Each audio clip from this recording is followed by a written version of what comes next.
அதுபோல் 2 ఆరాధనகள் இந்த இடத்துல நடக்க இருக்கிறது. ఇంతకుముందు చెప్పినట్లే వచ్చే ఆదివారం అదే ఏప్రిల్ నెల 6వ తేదీ నుండి మనకు ఇక్కడ 2 ఆరాధనలు జరగనై ఉన్నది. முதல் ஆராதனை தமிழ் பாஷையில் நடக்கும். அது காலையில் சரியாக 9 மணிக்கு ஆரம்பித்து 11 మణిக்குள்ளாக முடிந்து పోయిடும். తమిళ భాషలో ఆరంభం వచ్చి పొద్దున 9కి ప్రారంభింపబడి సరిగ్గా 11 లోపలగా అది ఆరాధన పూర్తవుతుంది. அதனால் வருகிறவர்கள் எல்லாரும் சரியான நேரத்துக்கு வரணும். சரியான நேரத்துக்கு வந்தால் தான் நீங்கள்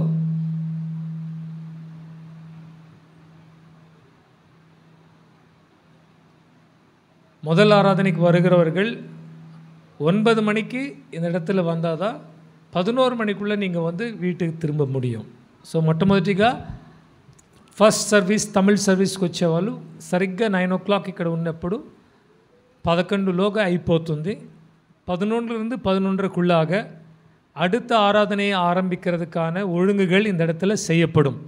11 నుంచి 11:30 లోపల హాఫ్ అన్ అవర్ కొద్దిగా క్లీనింగ్స్, చైర్స్ సది పట్టడము, మరి అందరిని ఒకరొకరు అభినందించుకొని వెళ్ళడానికి హాఫ్ అన్ అవర్ గ్యాప్ ఉంటుందన్నమాట. సరిగా 11:30 మణికి நமக்கு తెలుగు ఆరాధனை ఆరంభించబடும். సరిగ్గా 11:30 గంటకు మనకు తెలుగు ఆరాధన ప్రారంభమవుతుంది. 11:30லிருந்து 1:30 మణిக்குள்ளாக తెలుగు ఆరాధனை முடியும். సో 11:30కు ప్రారంభించి 1:30లోగా తెలుగు ఆరాధన పూర్తవుతుంది. அதனால் எல்லாம் ஞாபகம் வைத்துக்கொள்ளுங்க. కాబట్టి అందరూ మీరు జ్ఞాపకం ఉంచుకొనుడి. முதல் ஆராதனை தமிழ் ஆராதனை 9லிருந்து 11 వరకు. మొట్టమొదటి ఆరాధన తమిళ ఆరాధన 9 నుంచి 11 వరకు.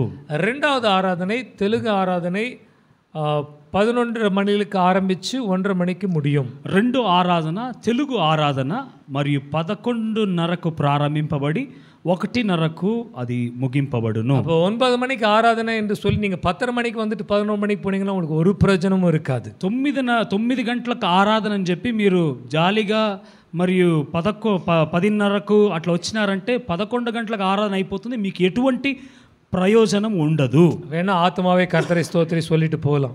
కావాలంటే మీరు వచ్చి నా ప్రాణమా యెహోవాను సన్నిధింతుము అని చెప్పి వెళ్ళవచ్చును. అదే మరి 11:30 మణికి తెలుగు ఆరాధన ఆరంభించినా 12:30 మణికి వంద ప్రయోజనం కడియాదు. అదే రీతిగా 11:30కు మరియు తెలుగు ఆరాధన ప్రారంభింపబడుతూ ఉన్నాడులా మీరు 12:30కు 1 గంటకు వస్తే ఎటువంటి ప్రయోజనం ఉండదు. அதனால நம்ம நேரத்தை கடைப்பிடிப்போம், சரியாக ஆரம்பிப்போம், சரியாக முடிப்போம். కాబట్టి మనం సమయమును కరెక్ట్గా మరియు పాటించి సరైన సమయానికి ప్రారంభించదము, సరైన సమయానికి ముగించదమా. முதல் ஆராதனை முடிந்த உடனே நமக்கு இங்கே ஒரு சின்ன ஸ்நாக்ஸ் தான் இருக்கும் 11 o'clock.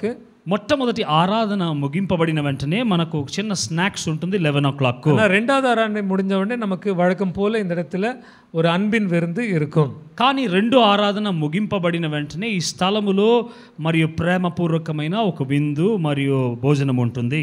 அதனால வருகிறவர்கள் எல்லாரும் என்னுடைய ரிக்வெஸ்ட் என்ன, முன்பாக வந்து உட்காருங்க. కాబట్టి వచ్చేవారంతా దయచేసి ముందుగా వచ్చి కూర్చోండి. நீங்கள் முன்னாடி வந்து உட்காந்தீங்கன்னா அதுக்கப்புறம் வருகிறவங்க பின்னாடி வருவாங்க. మీరు ముందుగా మొట్టమొదటిగా వచ్చిన వాళ్ళు ముందుగా కూర్చున్నాడులా వెనక్కి వచ్చిన వారు వెనక కూర్చుంటూ ఉంటారు. ஒருவேளை இது ஆரம்பத்தில் கொஞ்சம் கஷ்டமாக இருக்கலாம், நம்ம கொஞ்சம் பேர் தான் இருப்போம்.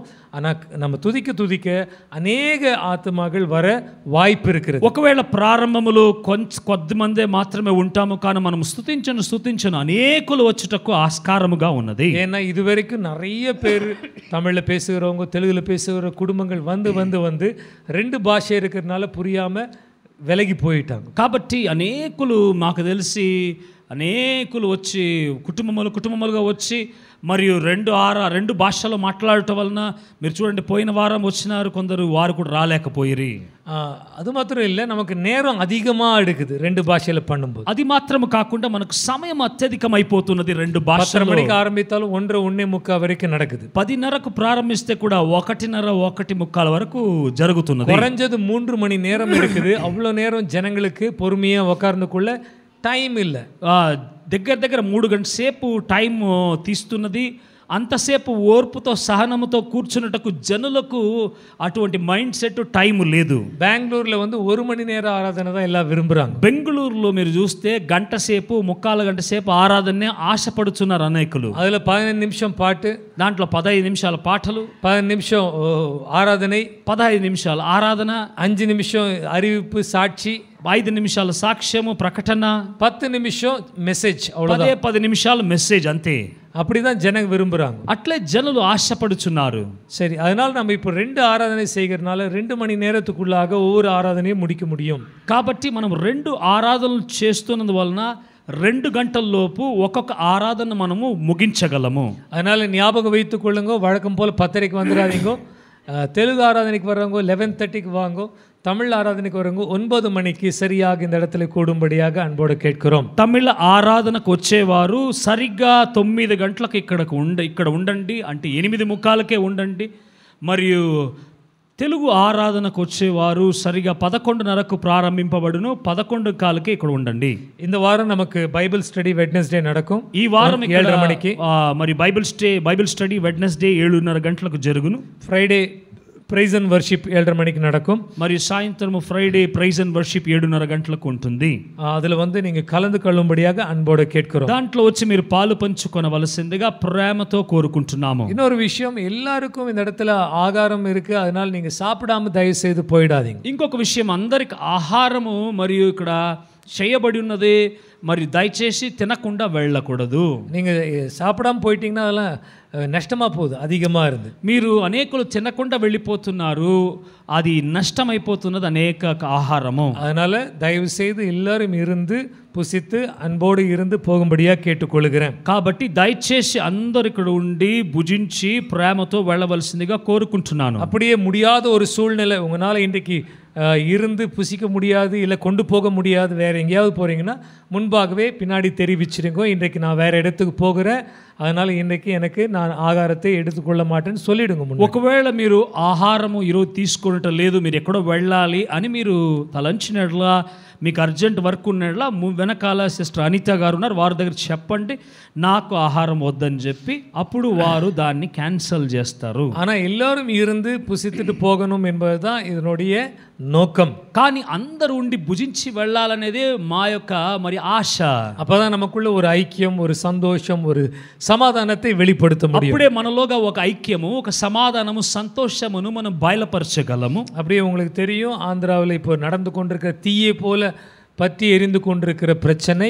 అదే రీతిగా మీకు తెలియను, ఆంధ్రప్రదేశ్లో ఒక నిప్పు వలె రగులుచున్న ఒక కార్యము. எல்லா நியூஸ்ல டாப் நியூஸாக போன கடந்த வாரம் ஒரு 2-3 நாளாக இது ஓடிக்கொண்டிருக்குது. గడిచిన వారం న్యూస్లో అంతా టాప్ న్యూస్గా వెళుతున్న గడిచిన ఒక 5-6 రోజులుగా జరుగుతూనే ఉన్నది. ప్రవీణ్ పగడాల என்று சொல்லப்படுகிற ஒரு పాస్టర్ ప్రవీణ్ పగడాల అని చెప్పబడిన ఒక పాస్టర్, அவர் கொலை செய்யப்பட்டதாக நிறைய కుట్రసాటి இருக்குது. ఆయన్ను హత్య చేసినట్లుగా అనేకులు మరియు చెప్పుచున్నారు.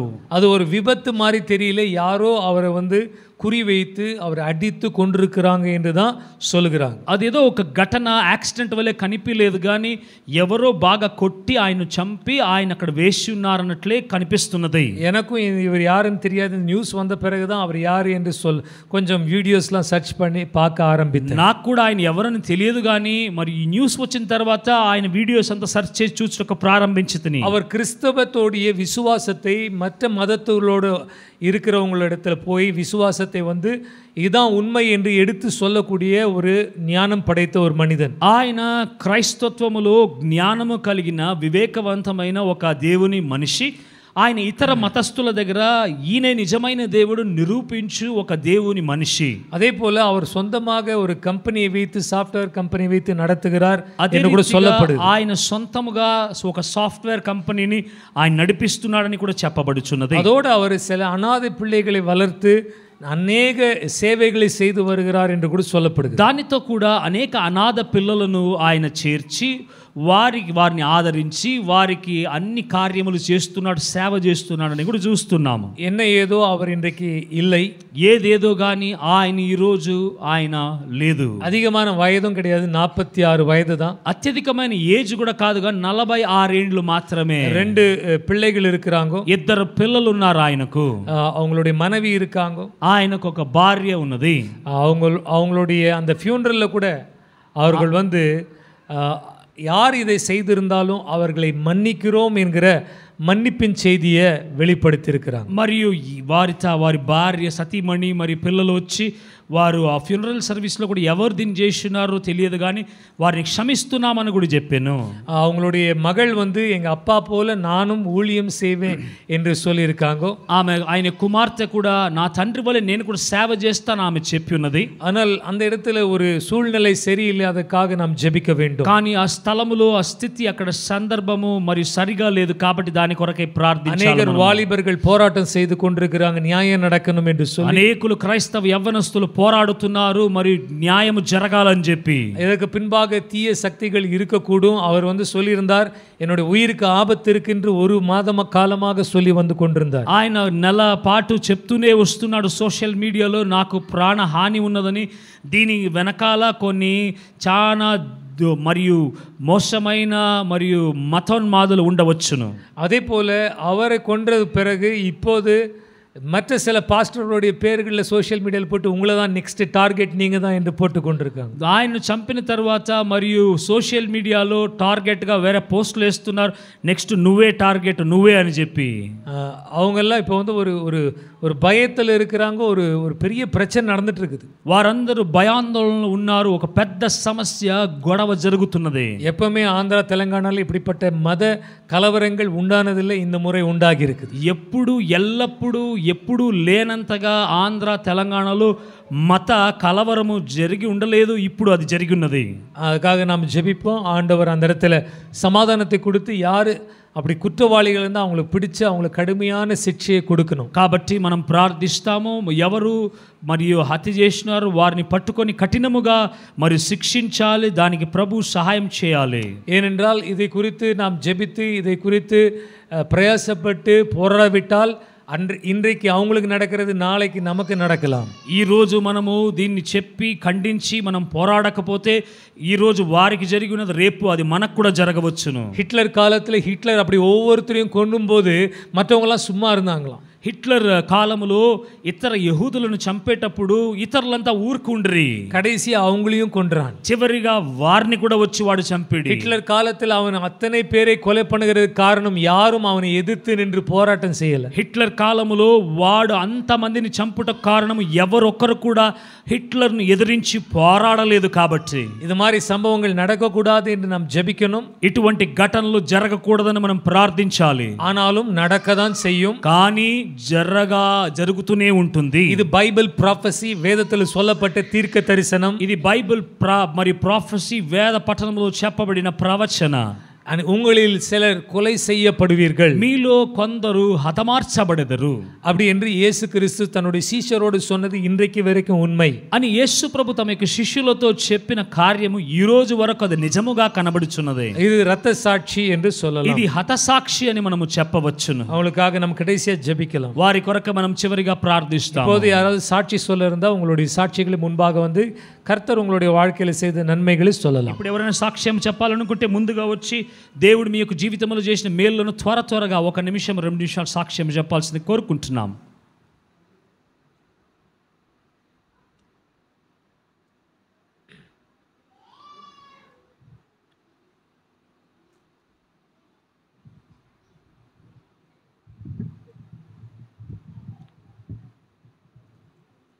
Praise the Lord. நான் కడిసి 4 మాసமாக வந்து வேலை இல்லாமல் இருந்தேன். గడిచిన 4 నెలలుగా నేను పని లేక ఉన్నాను. அதுக்கப்புறம் வந்து எங்கள் அங்கிள் வந்து చెన్నైலேருந்து బెంగళూరు వచ్చాங்க. అప్పుడు మా అంకుల్ గారు చెన్నై నుండి నువ్వు బయలుదేరి బెంగళూరుకు రా అని పిలిచారు. அப்போ வந்து நான் பெங்களூர் வந்து ஒரு மாதமாக வேலை தேடி இருந்தேன். எல்லா இதுலேயும் வந்து நான் அட்டென்ட் பண்ணாலும் வந்து ఫ్రెషర్ంటే వేళ ఇలామే இருந்துச்சு. నేను బెంగళూరుకు వచ్చి ఒక నెల ఇక్కడ ఉండి నేను అన్ని ప్రదేశాల్లో వెతుకుతూ ఉంటే కూడా నువ్వు ఫ్రెషర్ కాబట్టి ఇవ్వలేము అనేసి వాళ్ళు తిరస్కరిస్తూ వచ్చారు. அதுக்கப்புறம் வந்து பாஸ்டர் அங்கிள் கிட்ட வந்து ப்ரேயர் பண்ணியிருந்தேன். ఇక్కడ పాస్టర్ గారి దగ్గర వచ్చి ప్రార్థించుకున్నారు. அதுக்கப்புறம் ஒரு வாரத்தில் வந்து ஒரு கால் வந்துச்சு ஒரு கம்பெனிலேருந்து. ప్రార్థించుకున్న పిమ్మట ఒక వారంలోగా నాకు ఒక కాల్ వచ్చెను. அதுக்கப்புறம் வந்து அந்த கம்பெனிக்கு போய் அட்டென்ட் பண்ணோடனே ஒரு 4 நாள்லயே எனக்கு வேலை கிடச்சி நேற்று நான் జాయిన్ பண்ணிட்டேன். ఆ కంపెనీలో నేను ఆ ఇంటర్వ్యూ అటెండ్ చేసుకున్నాను. అటెండ్ చేసి నాకు దొరికింది. 4 రోజుల్లో నేను ఆ కంపెనీలో చేరడం కూడా జరిగింది. அதனால கர்த்தருக்கு நாமத்துக்கு ஸ்தோத்திரம். దేవునికి నామమునకు మహిమ కలుగును గాక. స్తోత్రం. கண்களை மூடி ஜெபம் பண்ணி இப்போ வசனத்தை பார்ப்போம். அனுபவிச்சு பிரார்த்திச்சு வாக்கியம் தியானிச்சுకుందాం. கிருபையும் இரக்கம் நிறைந்த பரிசுத்த தகப்பனே, இந்த நல்ல மத்தியான வேளைக்காக ஸ்தோத்திரம். இந்த நாளிலும் ஆண்டவரே உங்களுடைய கிருபை இரக்கம் எங்களோட கூட இருக்கணும். இன்றைக்கு பேசுகிற வார்த்தைகளை நாங்கள் இல்லை, நீரே பேசி உங்களுடைய பரலோகத்தில் இருக்கிற செய்தியை எங்களுக்கு நீங்கள் தெரிவிக்கும்படியாக ஜெபிக்கிறோம் ஆண்டவரே. இந்த பூமியில் இருக்கிற எங்களோடு நீர் பேசும். உம்முடைய பரிசுத்த ஆவியானவரை கொண்டு பேசும். உங்களுடைய ஆவியானவரே எங்களை பலப்படுத்தட்டும். சகல மகிமையும் துதி உமக்கே ஒப்பு கொடுத்து இயேசு கிறிஸ்துவின் நாமத்தினால் ஜெபத்தில் எடுக்கிறோம் எங்கள் ஜீவனுள்ள நல்ல தகப்பனே. ஆமேன் ஆமேன் ஆமேன். ఆదియాగమం 1వ అధ్యాయం 1వ వచనం இப்படி சொல்லுகிறது. ఆదికాండము 1వ అధ్యాయము 1వ వచనం ఇలాగ సెలవిస్తున్నది. ఆదిயில தேவன் వానத்தையும் భూమిயும் పడైతాர். ఆదియందు దేవుడు భూమి ఆకాశమును సృజించెను. 1 యోవాన్ 1వ అధ్యాయం 1వ వచనం இப்படி சொல்லுகிறது. 1 యోహాను 1వ అధ్యాయం 1వ వచనం ఇలాగ సెలవిస్తున్నది. ఆదిயில వార్త இருந்தது. ఆదియందు వాక్యం ఉండెను. அந்த வார்த்தை தேவனோடு இருந்தது. ఆ వాక్యము దేవునితో కూడా ఉండెను. அந்த வார்த்தையே தேவனாக இருந்தது. ఆ వాక్యమే దేవుడయ్యెను. அந்த வார்த்தை ఆరంభ నాள் మొదలు కొండి దేవునోడు இருந்தது. ఆ వాక్యము ప్రారంభపు కాలము మొదలుకొని దేవునితో కూడా సన్నిహితముగా ఉండెను. எல்லாம் அந்த வார்த்தையினால படைக்கப்பட்டது. సమస్తము ఆ వాక్యము ద్వారానే నిర్మింపబడి ఉన్నది. அந்த வார்த்தையானவர் இல்லாமல் எது ஒன்றும் இந்த உலகத்திலேயோ பூமியிலேயோ வானத்திலேயோ భూమికడిயில் இருக்கிற ఉలగతిలో పడైக்கப்பడవిல்லை. ఆ వాక్యము లేకుండా మరియు ఆకాశముకు పై భాగములోగా మరియు భూమి కింద మరియు జలముల్లోగా వేటిని కూడా ఆ వాక్యము లేకుండా దేవుడు సృజించలేదు. அந்த வார்த்தைக்குள்ள ஜீவன் இருந்தது. ఆ వాక్యములోగా జీవము ఉండి ఉన్నది. அந்த ஜீவன் தான் மனுஷர்களுடைய வெளிச்சமா இருக்குது. ఆ జీవమే మనుషుల్లోగా వెలుగుగా ఉండి ఉన్నది. அதே 1 யோவான் 1వ అధ్యాయం 14వ వచనத்தை நீங்கள் பார்த்தால், అదే 1 యోహాను 1వ అధ్యాయము 17వ వచనమును మీరు చదివి చూసినట్లయితే 14వ వచనத்தை பார்த்தால் 14వ వచనమును చూసినట్లయితే அந்த வார்த்தையானவர் மாமிசமும் இரத்தமும் உடையவராக இந்த உலகத்தில் வெளிப்பட்டார். ఆ వాక్యమైన దేవుడు మరియు మాంసము రక్తదారుడై మరియు ప్రపంచం మీద ఆయన బయలుపరచబడెను. பிதாவின் மகிமையை இந்த பூமியில் இருக்கிற மனிதர்களுக்கு வெளிப்படுத்தினார். తండ్రి యొక్క మహిమను ఈ భూమి మీద ఉన్న వారందరికీ ఆయన బయలుపరచెను. கிருபையும் சத்தியமும் அவர் மூலமாக வந்தது, இயேசு கிறிஸ்து மூலமாக. కృపా సత్యము ఆయన మూల్యముగా వచ్చి ఉన్నది, యేసు ప్రభు మూల్యముగా. இன்றைக்கு நாம் பார்க்க போகிற காரியம் தேவனுடைய காலம் நேரமும். ఈ రోజు మనము చూడబోయే కార్యములు దేవుని యొక్క కాలములు మరియు సమయము. தேவன் சமயத்தில் இல்லை, அவர் நித்தியத்தில் வாசம் செய்கிறார். దేవుడు ఒక సమయములో ఆయన నివసించుట లేదు గాని ఆయన నిత్యముగా ఆయన జీవిస్తున్నాడు. சற்று யோசித்து பாருங்கள், కాస్త ఆలోచించుడండి. நமக்கு தான் பொழுது போய் காலை வந்து மாலை போய் வருடங்கள் போகிறது. మనకే మరియు ఉదయకాలం వస్తున్నది, సాయంకాలం అయిపోతున్నది, మరియు రాత్రి వస్తున్నది, మరియు మరుసటి దినము కలుగుచున్నది. ஆனால் தேவனுக்கு பகலும் இல்லை இரவும் இல்லை. కానీ దేవునికైతే రాత్రి పగళ్ళు లేదు. தேவனுக்கு வந்து காலம் நேரமும் கிடையாது. దేవునికి కాలము మరియు సమయము లేదు. பரலோகத்தில் நித்தியம் என்று சொல்லப்படுகிறது. పరలోకములో నిత్యమని చెప్పబడి ఉన్నది. எப்பொழுதும் ஒரே போல இருக்கிற ஒரு உலகம் அது. ఎల్లప్పుడూ ఒకే రీతిగా ఉంటున్న లోకం అది. தேவனுக்கு ஆயுஷ்காலம் இல்லை. దేవునికి ఆయుష్కాలం అంటూ లేదు. தேவனுக்கு பிறந்த நாள் இல்லை. దేవునికి పుట్టిదిన దినం అంటూ లేదు. தேவன் மரிப்பதும் இல்லை. దేవుడు చనిపోవుట లేదు. அவருக்கு ஆரம்பமும் இல்லை, முடிவும் இல்லை. ఆయనకు ప్రారంభము లేదు, ముగింపు లేదు. நீங்களும் நானும் புரிந்து கொள்ளும்படியாக మీరు నేను అర్థము చేసుకొనులాగున வெளிப்படுத்தல் 1వ అధ్యాయத்தில் தேவன் பேசும்போது இப்படி சொல்லுகிறார். ప్రకటన 1వ అధ్యాయంలో దేవుడు మాట్లాడేటప్పుడు ఇలాగ చెప్తున్నాడు, நானே ஆல்பா ஒமேகாவுமாக இருக்கிறேன். నేనే అల్ఫయు మరియు ఒమేగాయు ఉన్నాను. வெளிப்படுத்தல் அப்போஸ்தலர் விசேஷம் 1ஆம் அதிகாரம் 8வது வசனத்தில் எழுதப்பட்டிருக்கிறது. ప్రకటన 1వ అధ్యాయం 8వ వచనములో రాయబడినది. நானே ஆல்பாவும் ஒமேகாவுமாக இருக்கிறேன். ఆల్ఫాయు ఒమేగాయు నేనే. ஆரம்பமும் முடிவும் நானே. ప్రారంభము అంతము నేనే. இருந்தவரும் ఉన్నవాడు இருக்கிறவரும் ఉంటున్నవాడు வரப்போகிறவருமாகிய சர்வ வல்லமுள்ள தேவன் அவரே. రానయున్న సర్వశక్తిమంతుడైన దేవుడు ఆయనే. கடந்த காலத்துக்கும் நிகழ்கின்ற காலத்துக்கும் எதிர்காலத்துக்கும் ஆண்டவர் அவர் ஒருவர்தான். గడిచిన కాలమునకు మరియు జరుగుతున్న ఈ కాలమునకు మరియు రాబో కాలమునకు దేవుడు ఆయనే. தேவனுக்கு ஆயுசு இல்லை, அவருடைய ஆயுசு நித்தியம். దేవునికి ఆయుష్కాలం అంటూ లేదు, ఆయన యొక్క ఆయుష్ నిత్యము. அவருடைய பார்வையில் பார்க்கும்போது நீங்களும் நானும் வெறுமையான ஒரு மனிதர்கள். ఆయన యొక్క చూపులో మనము వట్టి మనుషులముగా ఉన్నాము. நமக்கு ஒரு காலம் நேரமும் இருக்கிறது. మనకు ఒక సమయము కాలం అంటూ ఉన్నది. ஒவ்வொரு மனிதனுக்கும் ஒரு பிறந்த நாள், ஒரு மரிக்கிற நாள் நிச்சயமாக வரும். ఒక్కొక్క మనిషికి ఒక పుట్టుక దినము, మరణించే దినం అంటూ నిశ్చయముగా వచ్చును. இந்த உலகத்தில் எதை சாதித்தோமோ சாதிக்கவில்லையோ, ఈ ప్రపంచంలో మనం దేన్ని సాధించున్నామో సాధించలేదు. ஒரு முறை பிறந்து விட்டால் நிச்சயமாக மரணம் வரும். ఒకసారి పుడితే ఖచ్చితంగా మరణం అంటూ మనకు సంభవించును. அது எப்பொழுது வரும் என்று யாராலும் கணிக்கவும் முடியாது. అది ఎప్పుడు వస్తుందని ఎవరు కూడా కణించి ఈ రోజే మరణం వస్తుందని చెప్పలేరు. அந்த காலத்தை நேரத்தை கண்டுபிடித்தவன் யார்? ఆ కాలమును సమయమును కనిపెట్టిన వాడు ఎవరు? ஆனால் பூமியில பிறந்த ஒவ்வொருத்தருக்கும் மரணம் என்பது நியமிக்கப்பட்டிருக்கு. కానీ భూమి మీద పుట్టిన ప్రతి ఒక్కరికి మరణం అంటూ నియమింపబడి ఉన్నది. எபிரேயர் 9வது அதிகாரம் 27வது వచనத்தில் இப்படி சொல்லி இருக்கிறது. హెబ్రీయులు 1వ అధ్యాయం 21-27లో చెప్పబడి ఉన్నది. எபிரேயர் 9வது அதிகாரம் 27வது வசனத்தில் சொல்லப்பட்டிருக்கிறது. హెబ్రీయులు 9:27లో చెప్పబడి ఉన్నది. ஒரு மனிதன் ஒரு முறை பிறப்பதும், ఒక మనిషి ఒకసారి పుట్టుట, மரிப்பதும், మరణించుట, நியாய தீர்ப்பு அடைவது ஒரு மனுஷனுக்கு நியமிக்கப்பட்டிருக்கிறது. న్యాయ తీర్పు నొందుట ఒక మనిషికి ప్రతి ఒక్కరికి నియమింపబడి ఉన్నది. நமக்கு பிறந்த ஒரு நாள் நியமிக்கப்பட்டது.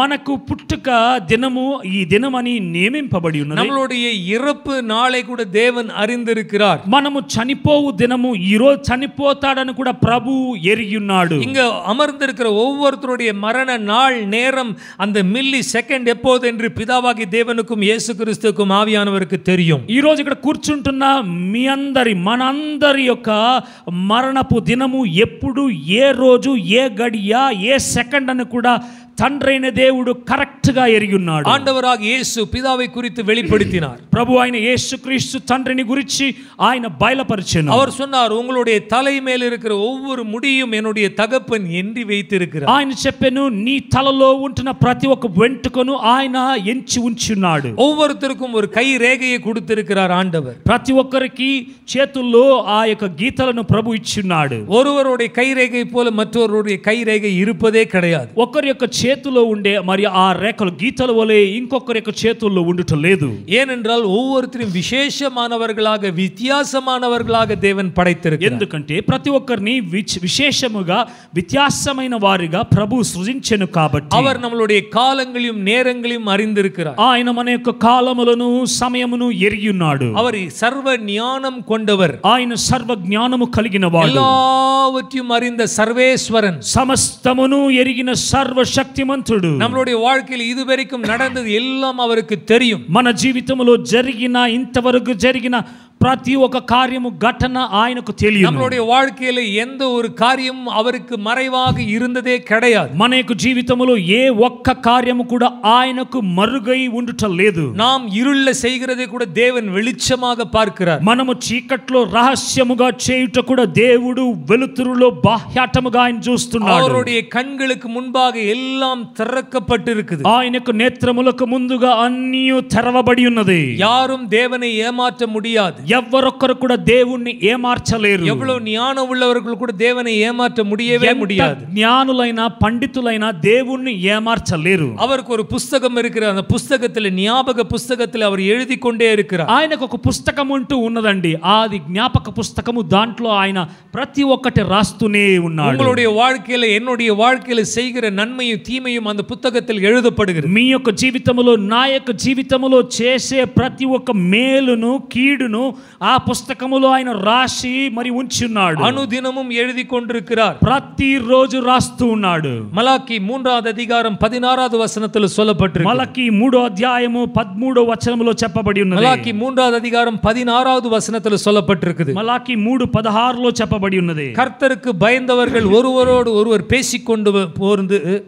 பேசிக்கொள்ளும் போது ప్రభువుకు భయపడి మరియు ఒకరితో ఒకరు భయపడిన వారు ప్రభువు గురించి సంభాషించుకున్నప్పుడు கர்த்தர் அவைகளை காது கொடுத்து கேட்டு ప్రభువు వాటిని చెవియొగ్గి విని அவர் தன்னுடைய ஞாபக புஸ்தகத்தில் அவருக்கு முன்பாக எழுதப்பட்டிருக்குது. ప్రభు తన యొక్క జ్ఞాపక పుస్తకములో ఆయనకు ముందుగా ఆయన దాన్ని రాసి ఉంచి ఉన్నాడు. பரலோகத்தில் ஒரு புஸ்தகம் இருக்கிறது. పరలోకములో చూడండి ఒక పుస్తకం అంటూ ఉన్నది. அந்த புத்தகத்தின் பேரு ஞாபக புத்தகம். ఆ పుస్తకమున పేరు జ్ఞాపక పుస్తకము. நாம் எது ராஜாவுக்காக எதை செய்கிறோமோ அதை எழுதி வைப்பார்கள். మనము దేన్ని రాజు కొరకై చేస్తున్నామో దాన్ని ఆయన రాసి ఉంచును. நீங்கள் எல்லாரும் எஸ்தேர் புஸ்தகத்தை வாசித்திருப்பீர்கள். మీరందరూ ఎస్తేరు పుస్తకమును చదివి ఉంటారు. எத்தனை பேர் வாசிச்சீங்க எஸ்தேர் புஸ்தகத்தை? ఎందరు చదివి ఉన్నారు ఎస్తేరు పుస్తకము? படிக்காதவங்க வாசிச்சு பாருங்க. చదవని వారు దయచేసి చదివి చూడండి. 4 அதிகாரம் தான் இருக்கு. சின்னது உட்கார்ந்து 5 நிமிஷத்துல படிச்சிடலாம். 4 అధ్యాయములు మాత్రమే ఉన్నది. చిన్నది కూర్చొని 5 నిమిషాల చదివొచ్చును. அந்த புத்தகத்துல மொர்தெகாய் என்கிற ஒரு மனிதன் யூதன் இருந்தான். ఆ స్థలములో మొర్దెకాయి అని చెప్పబడిన ఒక యహూదుడు ఉండెను. அந்த மனிதன் என்ன செய்தான் என்றால் ராஜாவை கொலை செய்கிற ஒரு பிளானை அறிந்து அதை தடுத்து ராஜ அரமனைக்கு அந்த செய்தியை தெரிவித்து தடுத்து விட்டான். ఆయన ఏం చేసినంటే మరియు రాజును హతమార్చే ఆ ప్లానును ఆయన గ్రహించి రాజుకు అంతఃపురములోగా వర్తమానమును పంపించి ఆయన హత్యను వాడు నిలిపివేశను.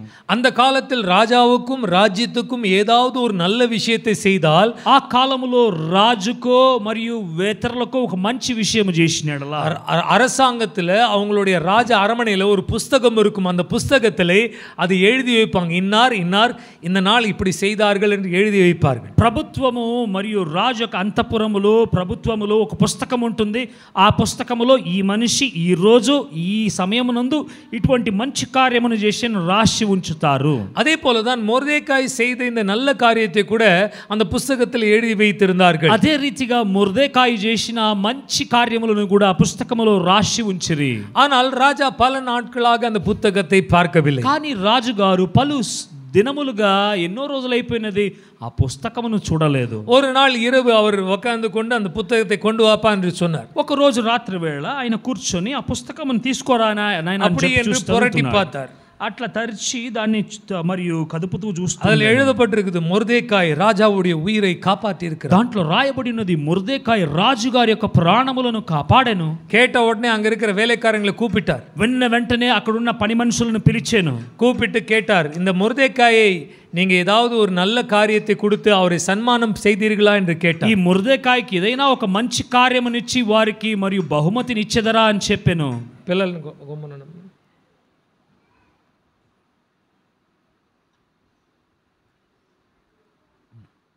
ஓகே. இந்த ராஜா சொன்னார், இப்போ இந்த மொர்தெகாயை நீங்க நல்ல கௌரவப்படுத்தினீங்களா என்று கேட்டார். ఈ రాజుగారు చెప్పాను ఈ మొర్దెకాయిని బాగా గౌరవించున్నారా అని చెప్పి అడిగాను. அதற்கு அவங்க சொன்னாங்க, இல்லை நாங்கள் எதையும் செய்யவில்லை. దానికి వారు చెప్పాను లేదండి మేమేం చేయలేదు. உடனே ராஜா கூப்பிட்டு அவருக்கு ஒரு ராஜ மரியாதையை கொடுத்தார். వెంటనే రాజుగారు పిలిచి ఆయనకు ఒక రాజ మర్యాదను కలుగజేశారు. உலகத்தில் இருக்க ராஜாவே ஒரு புத்தகத்தை எழுதி வைத்து தனக்கு செய்த நன்மைகளை கண்டு அதுக்கு ஒரு நன்மையான காரியத்தை கொடுத்தால் பரலோகத்தில் இருக்கிற தேவன் எழுதி வைக்காமல் இருப்பாரோ? ప్రపంచములో ఉండే రాజులే మరియు తనకు చేసిన మేళ్లను తలంచి ఇతరులను మరియు బహుమతించి వారి ఘనత ఇచ్చినట్లా పరలోకములో ఉండే దేవుడు మీకు చేయకుండా ఉండునా? இன்றைக்கும் ஒரு ஞாபக புஸ்தகம் அவருடைய சந்நிதியில் இருக்கிறது. ఈ రోజు కూడా ఒక జ్ఞాపక పుస్తకం ఆయనకు సన్నిధిలో ఉన్నది.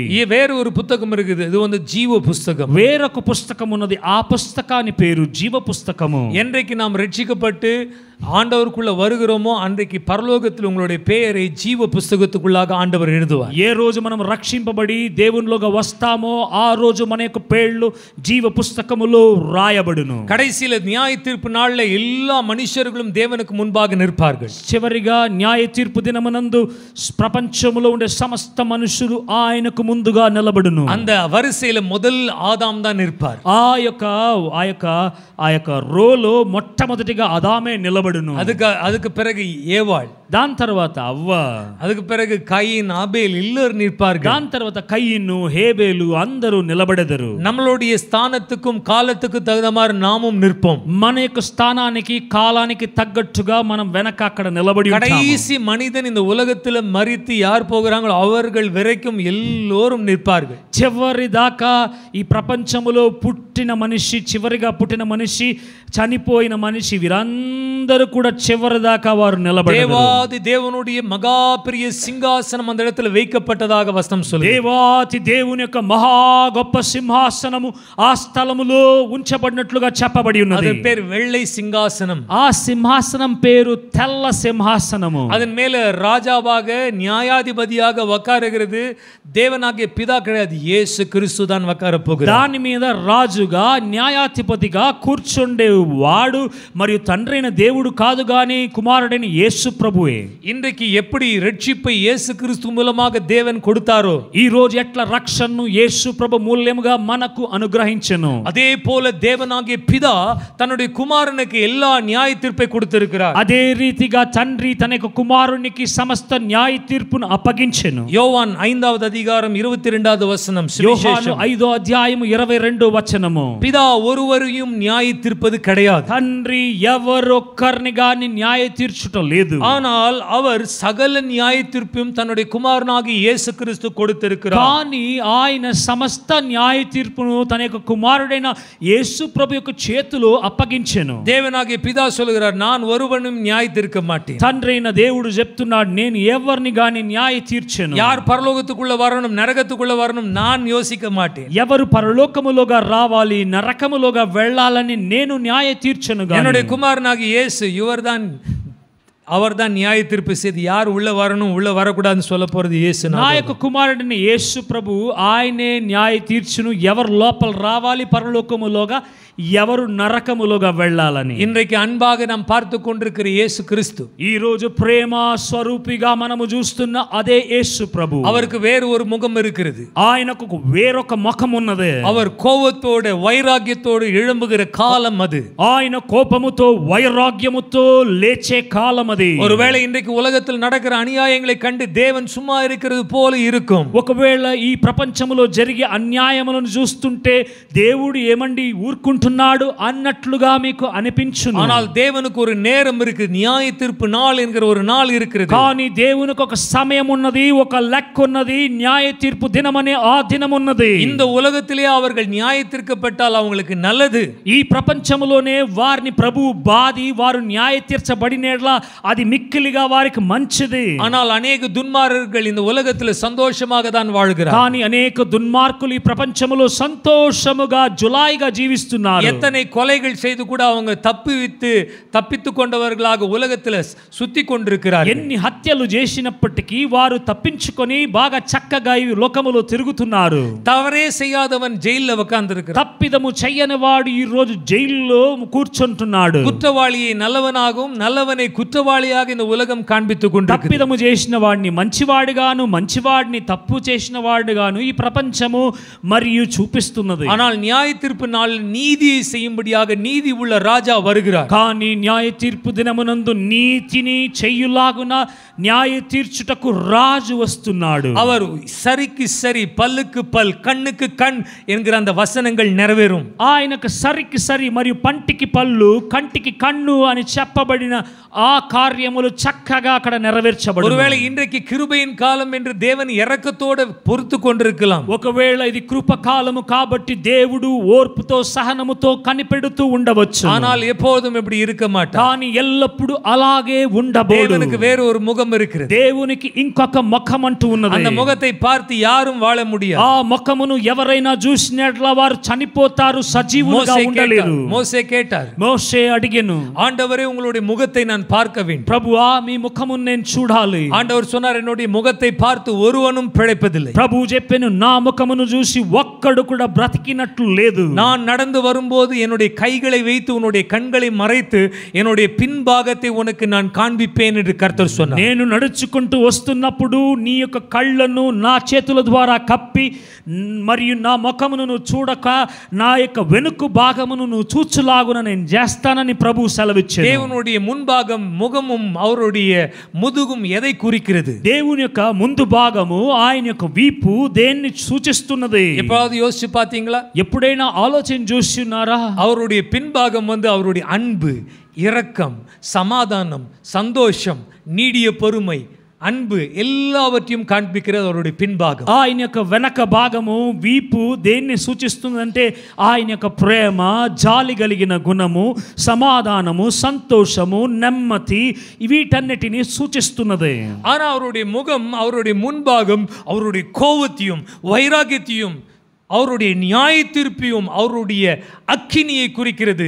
కానీ ఆయన యొక్క ముందు భాగము, ఆయన యొక్క ముఖము, ఆయన యొక్క కోపమును, వైరాగ్యమును, ఆయన యొక్క న్యాయ తీర్పును మరియు అటువంటి కార్యములను సూచిస్తున్నది. వచనం சொல்கிறது தேவன் பயங்கரமானவர்.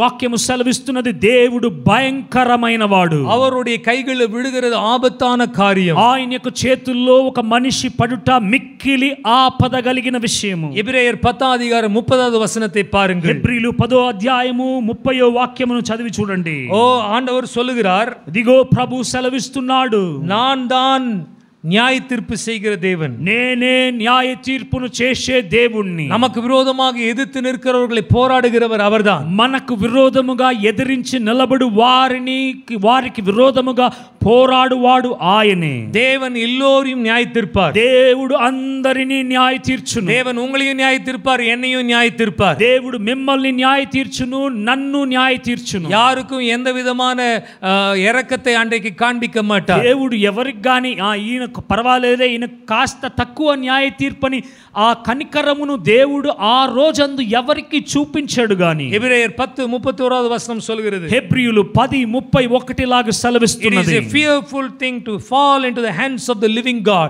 ఇది జీవనుள்ள దేవునుடைய కరத்தில் విడుகிறது பயங்கரமான காரியம். జీవము కలిగిన దేవుని యొక్క హస్తములో పడుట అది మిక్కిలి భయంకరమైన కార్యము. தேவனை குறித்து இயேசு கிறிஸ்து தான் அதிகமாக வெளிப்படுத்தினார். దేవుని గురించి యేసు ప్రభువే అత్యధికముగా బయలుపరిచెను. பிதாவானவர் எப்படி இருப்பார் என்று நீங்கள் அறிய வேண்டும் என்றால் இயேசு கிறிஸ்துவை நீங்கள் பார்க்கணும். తండ్రైన దేవుడు ఎలాగుంటాడని మీరు ఎరుగాలంటే యేసు ప్రభునే మీరు చూడాలి. நானும் என் பிதாவும் ஒன்றே என்று சொன்னார். నేను నా యొక్క తండ్రి ఒకటే అని చెప్పాను. என்னுடைய தகப்பன் எனக்குள்ளாகும், நான் என்னுடைய தகப்பனுக்குள்ளாக நிலைத்திருக்கிறோம் என்று சொன்னார். నేను నా యొక్క తండ్రిలోగా, నా తండ్రి నాలో మరియు నాలోగా మరియు మేమిద్దరము ఐక్యముగా నిమగ్నమై ఉన్నామని ప్రభు సెలవిచ్చెను. பிலிப்பு கேட்டார், ஆண்டவரே எங்களுக்கு உங்களுடைய பிதாவை காண்பியும். பிலிப்பு అడిగెను, ప్రభువా మాకు తండ్రిని చూపించుము. பிலிப்பை பார்த்து ஆண்டவராக இயேசு சொன்னார். பிலிப்புను చూసి తండ్రి మరియు ప్రభు అయిన యేసుక్రీస్తు చెప్పెను, பிலிப்பே இத்தனை வருடங்கள் என்னோடு கூட இருந்த என்ன நீ பார்க்கலையா? ఫిలిప్పు ఇన్ని సంవత్సరములుగా నువ్వు నాతో కూడా ఉన్నావు, నువ్వు మరియు నన్ను చూడలేదా? என்னை கண்டவன் பிதாவை கண்டான் என்று சொன்னார். నన్ను చూసినవాడు తండ్రిని చూసెను అని చెప్పాను. நான் எனக்குள்ள பிதாவும் பிதாவுக்குள்ளாக நானும் நிலைத்திருக்கிறோம். నాలోగా తండ్రి, తండ్రిలోగా నేను, మేమిద్దరము నిమగ్నమై ఉన్నామని చెప్పాను. நான் பேசுகிற வார்த்தைகள் நானா பேசல, எனக்குள்ள இருக்கிற பிதாவானவரே பேசுகிறார். నేను మాట్లాడుతున్న మాటలు నేనై మరియు తనంతట తాను నేను మాట్లాడుట లేదు గాని నాలోగా ఉన్న తండ్రే ఈ మాటలను మాట్లాడుచున్నాడు. பிதாவை குறித்து சரியாக போதித்தவர் ஆண்டவராக இயேசு கிறிஸ்து. తండ్రిని గురించి సరిగ్గా కరెక్ట్ గా బోధించిన వ్యక్తి ప్రభువైన యేసు. ஆண்டவராக இயேசு சொன்னார், ప్రభు అయిన యేసుక్రీస్తు చెప్పాను, உங்களுடைய சரீரத்தை கொல்லுகிறவர்களை கண்டு பயந்து మీ போகாதிருங்கள். యొక్క శరీరమును హతమార్చు వారిని చూసి మీరు భయపడిపోకుడి. இந்த உலகத்தில் என்ன செய்வார்கள்? ఈ ప్రపంచములో వారు మహా అంటే ఏమి చేయగలరు? பிசாசு என்ன செய்ய முடியும்? సాతాను ఏమి చేయగలడు? உலகத்தில் இருக்கிற ராஜாக்கள் என்ன செய்ய முடியும்? ప్రపంచములో ఉండే రాజులు మీకు ఏమి చేయగలరు? உலகத்தில் இருக்கிற கொடுமையான மனிதர்கள் என்ன செய்ய முடியும்? ప్రపంచములో ఉండే కఠోరమైన మనుషులు మీకు ఏమి చేయగలరు? கிறிஸ்துக்குள்ள ஒருவன் நிலைத்திருந்தால் அவனுடைய ஜீவனை யாரும் பறிக்க முடியாது. క్రీస్తులోగా ఒకడు నిలకడగా ఉన్నట్ల వాని యొక్క మరియు ఆత్మను ప్రాణాలను ఎవరు కొల్లగొట్టలేరు. ஆண்டவராக இயேசு சொன்னார், நானே உயிர்த்தெழுதலும் ஜீவனுமாக இருக்கிறேன். ప్రభువైన యేసుక్రీస్తు చెప్పెను, నేనే పునరుద్ధానము జీవమై ఉన్నాను. என்னில் ஒருவன் விசுவாசித்தால் மரித்தானும் பிழைப்பான். నా యందు ఒకడు విశ్వసించినట్ల వారు మరణించినప్పటికీ బ్రతుకును. கடைசி நாள்ல தேவகுமாரன் வந்து வானத்தின் மேல நிற்பார். చివరి దినమునందు దేవుని యొక్క కుమారుడు ఆకాశము తట్టున ఆయన వచ్చి నిలబడును. மேகங்கள் மேல் அவர் நிற்கும்போது, మేఘాల మీద వచ్చి ఆయన నిలబడినప్పుడు அவருடைய சத்தத்தை கேட்டு ఆయనకు శబ్దమును విని கல்லறையில் இருக்கிறவர்கள் எழுந்து கொள்வார்கள். సమాధుల్లో ఉన్నవారు పైకి లేత్తురు. மரித்தவர்களை எழுப்ப போகிறது இயேசு கிறிஸ்துவுடைய வார்த்தை. మరణించిన వారిని మరియు పునరుద్ధానులుగా చేయుట మరి యేసు ప్రభు యొక్క మాటలే. ஆண்டவராக இயேசு சொன்னார், பயப்படாதிருங்கள். ప్రభు అయిన యేసుక్రీస్తు చెప్పాను, భయపడకుడి. என்ன செய்ய முடியும் இந்த మనిదர்கள்? ఏమి చేయగలరు ఈ మనుషులు? என்ன செய்ய முடியும் இந்த ஆட்கள்? ఏమి చేయగలరు ఈ మనుషులు? அவர்கள் உங்களுடைய சரீரத்தை தான் கொல்ல செய்ய முடியும். వారు మీకు శరీరమునే హతమార్చగలరు. ஆனால் நீங்கள் కానీ మీరు இவர்களுக்கு பயப்படாமல் వీరికి భయపడకుండా தேவனுக்கு பயப்படுங்கள். దేవునికి భయపడుడి. ஏன் தேவனுக்கு பயப்படணும்? ఎందుకు దేవునికి భయపడాలి? தேவனா எத்தனை பேருக்கு பயம் இருக்கீங்க? దేవుడు అంటే ఎందరికి ఇక్కడ భయం ఉన్నది? தேவனா எத்தனை பேருக்கு பயம் இருக்கு? దేవుడు అంటే ఎందరికి భయం ఉన్నది? హల్లెలూయా. హల్లెలూయా. நமக்கு யாருக்குமே தேவ பயம் இல்ல. మనకి ఎవరికి కూడా కొంచెము కూడా దేవుని మీద భయము లేదు. ஒத்துக்கொள்கிறீங்களா? எனக்கும் சேர்த்து தான் சொல்றேன். నన్ను చేర్చి చెప్తున్నాను, யாருக்குமே தேவ பயம் இல்லை. ఎవరికి దేవుని యొక్క భయము లేదు. தேவ பயம் என்றால் சொல்லுகிறது கிடையாது, நாம் செய்கிற செயல்கள் இருக்கிறது. దేవుని యొక్క భయం అంటే చెప్పుట కాదు కానీ మరి చేసే క్రియల్లో ఉన్నది. எத்தனை பேர் உங்களுடைய மேனேஜரை பார்த்து பயப்படுறீங்க? ఎందరు మీ యొక్క మేనేజర్ని చూసి భయపడుతున్నారు? கைகளை உயர்த்துங்க. என் மேனேஜர் பார்த்தா எனக்கு பாஸை கண்டா பயமா இருக்குது. నా మేనేజర్ని చూసి బాస్ని చూసి నాకు వణుకు పుడుతున్నది, భయముగా ఉన్నదని. யாருக்குமே பயம் இல்லையா உங்க மேனேஜர்கிட்ட? ఎవరికి భయం లేదా మేనేజర్ని చూసి? உங்க మేనేజర్ இங்க இருந்திருந்தா நீங்க அப்பதான் உண்மையை சொல்லியிருப்பீங்க. మీ మేనేజర్ ఇక్కడ ఉండుంటే అప్పుడే మీరు నిజముని చెప్పి ఉంటారు. உங்களுக்கு அவர் மேல பயம் இல்லைன்னா మీకు ఆయన మీద భయము లేకుండా ఉన్నాడు. நாளைக்கு டியூட்டி 10 மணினா 12 மணிக்கு போய் பாருங்க என்ன நடக்கும்னு தெரியும். రేపు డ్యూటీ 10 గంటలంటే 12 గంటలకు వెళ్ళి చూడండి, అప్పుడు తెలుస్తుంది ఏమి జరుగుతుందని. என்ன நடக்கும்? ఏం జరుగుతుంది? ஒரு நாள் சொல்லுவாங்க, ఒకరోజు చెప్తారు, வரக்கூடாது, சரி கிடையாது, மாத்திக்கோ. రాకూడదు, ఇది సరికాదు, నీ యొక్క ప్రవర్తనను మార్చుకో. 2-3 நாள் போச்சுன்னா ஒரு மெமோ அனுப்புவாங்க உனக்கு. 2-3 రోజులు లేట్గా వస్తే ఒక మెమోను పంపిస్తారు. டைப் பண்ணி லெட்டர் வரும், ஷோகேஸ் நோட்டீஸ் கொடுப்பாங்க. టైప్ చేసి ఒక షోకేస్ లెటర్ నోటీస్ పంపిస్తారు. நீ வந்து சரியா வராக்காட்டி இப்படி வரும், இப்படி ஆகும். నువ్వు సరిగా రాకపోతే నీకు ఇలా కలుగును. தொடர்ந்து வந்துட்டு இருந்தா டெர்மினேஷன் லெட்டர் கடைசியா வந்துடும். ఎడతెగక వస్తూ ఉన్నాడు టెర్మినేషన్ లెటర్ చివరిగా వస్తుంది. அதனால தான் நான் பயந்து அவர்களுக்கு பயப்படுகிறனால நேரத்துக்கு எவ்வளோ ஃபாஸ்ட்டாக ஓடுறோம் தெரியுங்களா? కాబట్టి మనము వారికి భయపడటం వలన ఎంత ఫాస్ట్గా పరిగెడుతున్నామో సమయానికి వెళ్ళాలని நமக்கே தெரியும். அது வேக வேகமாக எடுத்துட்டு சாப்பாடு இருக்கோ இல்லையோ வண்டியை தூக்கிட்டு ஓடு. వేగముగా అన్నం ఉన్నదో లేదో మరియు టిఫిన్ క్యారియర్ తీసుకొని పరిగెత్తుకుంటూ వేగముగా బండి తీసుకొని వెళుతున్నాము. ஹல்லேலூயா. హల్లెలూయా. ஒரு மனுஷனை கண்டு இருக்கிற பயம் தேவனை கண்டு உங்களுக்கும் எனக்கும் இல்லை. ఒక మనిషిని చూసే మరియు మనిషి మీద ఉన్న భయము మరియు దేవుణ్ణి చూసి మనకు నీకు లేదు. ஒரு 10 மணிக்கு ஆராதனைனா எத்தனை மணிக்கு நாம் கிளம்பி வர்றோம் சபைக்குள்ள? ఒక 10:30க்கு ఆరాధన అంటే ఏ సమయానికి మనము సంఘములోగా వస్తున్నాము? இதை வைத்து நீங்க தெரிந்து கொள்ளலாம் தேவ பயம் இருக்கா இல்லையா. దీన్ని ఉంచుకొని మీరు తెలుసుకోవచ్చు మీకు దేవుని యొక్క భయం ఉన్నదా లేదా. రెండవది தேவ பயம் இருந்தால் అనుదినமும் ஜெபிப்போம். రెండోది దేవుని మీద భయం ఉన్నట్లా ప్రతి దినము ప్రార్థిస్తాం. சில நாட்கள் ஜெபிக்காம இருக்கு, அப்ப என்ன ஆண்டவர் வந்து பரவாயில்ல பார்த்துப்பார். కొన్ని రోజులు ప్రార్థించకుండా ఉంటాము అంటే ఏమి ప్రభు వస్తాడులే చూసుకుంటాంలే అని. தேவன் மேல பயம் இல்லை. దేవుని మీద భయము లేదు. ஆண்டவரே சொல்றார் இஸ்ரவேல் ஜனங்களே, என்னை கண்டு உங்களுக்கு பயம் இல்லை. ప్రభువే చెప్తున్నాడండి, ఇశ్రాయేలు జనులను చూసి నన్ను చూస్తే నీకు భయము లేనే లేదు. ஹல்லேலூயா. హల్లెలూయా. ஆனா இந்த உலகத்திலே நம்ம யாருக்கு அதிகமா பயப்படணும் தெரியுங்களா? కానీ ఈ ప్రపంచంలోనే మనం ఎవరికి అత్యధికముగా భయపడాలో తెలుసు. நீங்க வியாதிக்கு பயப்பட வேண்டிய அவசியம் இல்ல. మీరు వ్యాధులకు భయపడవలసిన అవసరం లేదు. ராஜாவுக்கு பயப்பட வேண்டிய அவசியம் இல்ல. రాజులకు భయపడవలసిన అవసరం లేదు. அழிவுக்கு பயப்பட வேண்டிய அவசியம் இல்ல. ఏదో నాశనం అయిపోతుంది, నాశనానికి మీరు భయపడవలసిన అవసరం లేదు. வேலை போய்விடுமோ என்கிற பயம் நமக்கு அவசியம் இல்ல. అయ్యో పని వెళ్ళిపోతుందేమో అని భయపడవలసిన అవసరం మనకు లేదు. பிசாசை கண்டு கூட பயப்பட வேண்டிய அவசியம் இல்லை. సాతాను చూసి కూడా మీరు భయపడవలసిన అవసరము మనకు లేదు. We must fear only God. మనము దేవునికి మాత్రమే భయపడాలి. ஒரு மனிதன் தேவனுக்கு மாத்திரம் பயந்தால் அவன் யாருக்கும் எதற்கும் பயப்படவே மாட்டான். ఒక్క మనిషి దేవునికి మాత్రము భయపడినట్ల వాడు ఎవరికి గాని దేనికి గాని భయపడడు. ஆனா எப்போ தேவன் ஒருவருக்கு பயப்படாம இருக்கிறீங்களோ எல்லாவற்றுக்கும் நீங்க பயப்படணும். ఎప్పుడైతే మీరు దేవునికి ఒక్క ఆయనకు భయపడకుండా మీరు ఉంటారో అందరికీ మీరు భయపడవలసిన పరిస్థితి. ఇప్పుడు தெருவில் போற நாயை கண்டு கூட பயப்படணும், கடிக்குமோ என்னவோ சொல்லி. వీధిలో వెళ్ళే కుక్కను చూసి కూడా భయము, కొరుకుతుందో ఏమో అని చెప్పి. என் வேலை போய் விடுமோ என்று பயம், வியாதி வந்து விடுமோ, மரணம் வந்து எல்லாவற்றுக்கும் பயம். అయ్యో నా పని వెళ్ళిపోతుందో ఏమో, మరియు నాకేమవుతుందో ఏమో, వ్యాధి వచ్చేస్తుందో ఏమో, మరణము కలుగునేమో, అన్నిటి మీద భయము. வேதத்தில் ஒரு மனிதன் இருந்தான், தேவனுக்கு பயப்படுகிற மனிதன். వేద పట్టణములో ఒక మనిషి ఉండెను, దేవునికి భయపడే ఒక మనిషి. அந்த மனிதனுடைய பேர் தானியேல் என்கிற ஒரு தீர்க்கதரிசி. ఆ మనిషి యొక్క పేరు దనియేలు అని చెప్పబడిన దేవుని ప్రవక్త.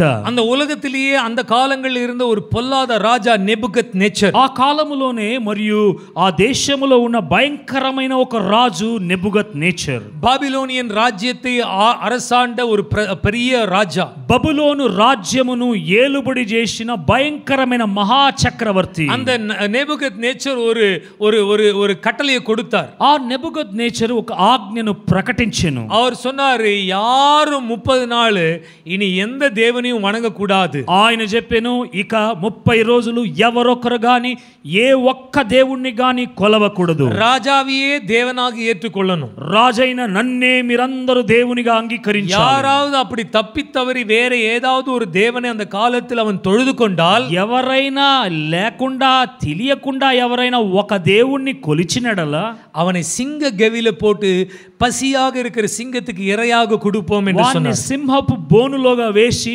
ఆకలిగా ఉన్న సింహమునికి మరియు భోజనముగా మేము ఇచ్చేస్తామని చెప్పాను. இந்த செய்தி தானியேலுக்கு தெரியும். ఈ వర్తమానము దనియేలుకు తెలియదు. தானியேலும் அந்த ராஜ்யத்துல ஒரு மந்திரியா வேலை செய்து கொண்டு, దనియేలు కూడా ఆ రాజ్యములో ఒక మంత్రిగా పనిచేస్తున్నాడు. ఇప్పుడు அது வரைக்கும் கதவை போட்டு ஜெபித்த தானியேல் అంతవరకు మరియు ఆ ప్రకటన రాక మునుపు తలుపులు వేసుకొని మరియు అంతరంగములో ప్రార్థిస్తున్న దనియేలు எப்போது இப்படி ஒரு கட்டளை வந்துச்சு, எந்த தேவனையும் வணங்கக்கூடாது என்று சொன்னாங்களோ, ఎప్పుడైతే ఇటువంటి ఆజ్ఞ ప్రకటింపబడినో ఏ ఒక్క దేవుణ్ణి కొలవకూడదని அவர் தன்னுடைய ஜன்னல் கதவுகளை திறந்து வைத்து ఆయన తన యొక్క కిటికీ తలుపులంతా తెరిచి ఉంచి முழங்கால் படிட்டு எருசலேமுக்கு நேராக தன் கரங்களை உயர்த்தி మోకరించి మరియు యెరూషలేము తట్టున తన యొక్క హస్తములను చాపి, இதோ வானத்தையும் பூமியும் படைத்த ஒரு தேவன் இருக்கிறார், அவருக்கே நான் பயப்படுவேன், ராஜாவுக்கு அல்ல என்று உலகத்துக்கு அந்த இடத்துல இருக்கிற ஜனங்களுக்கு தெரிவித்தார். ఇదిగో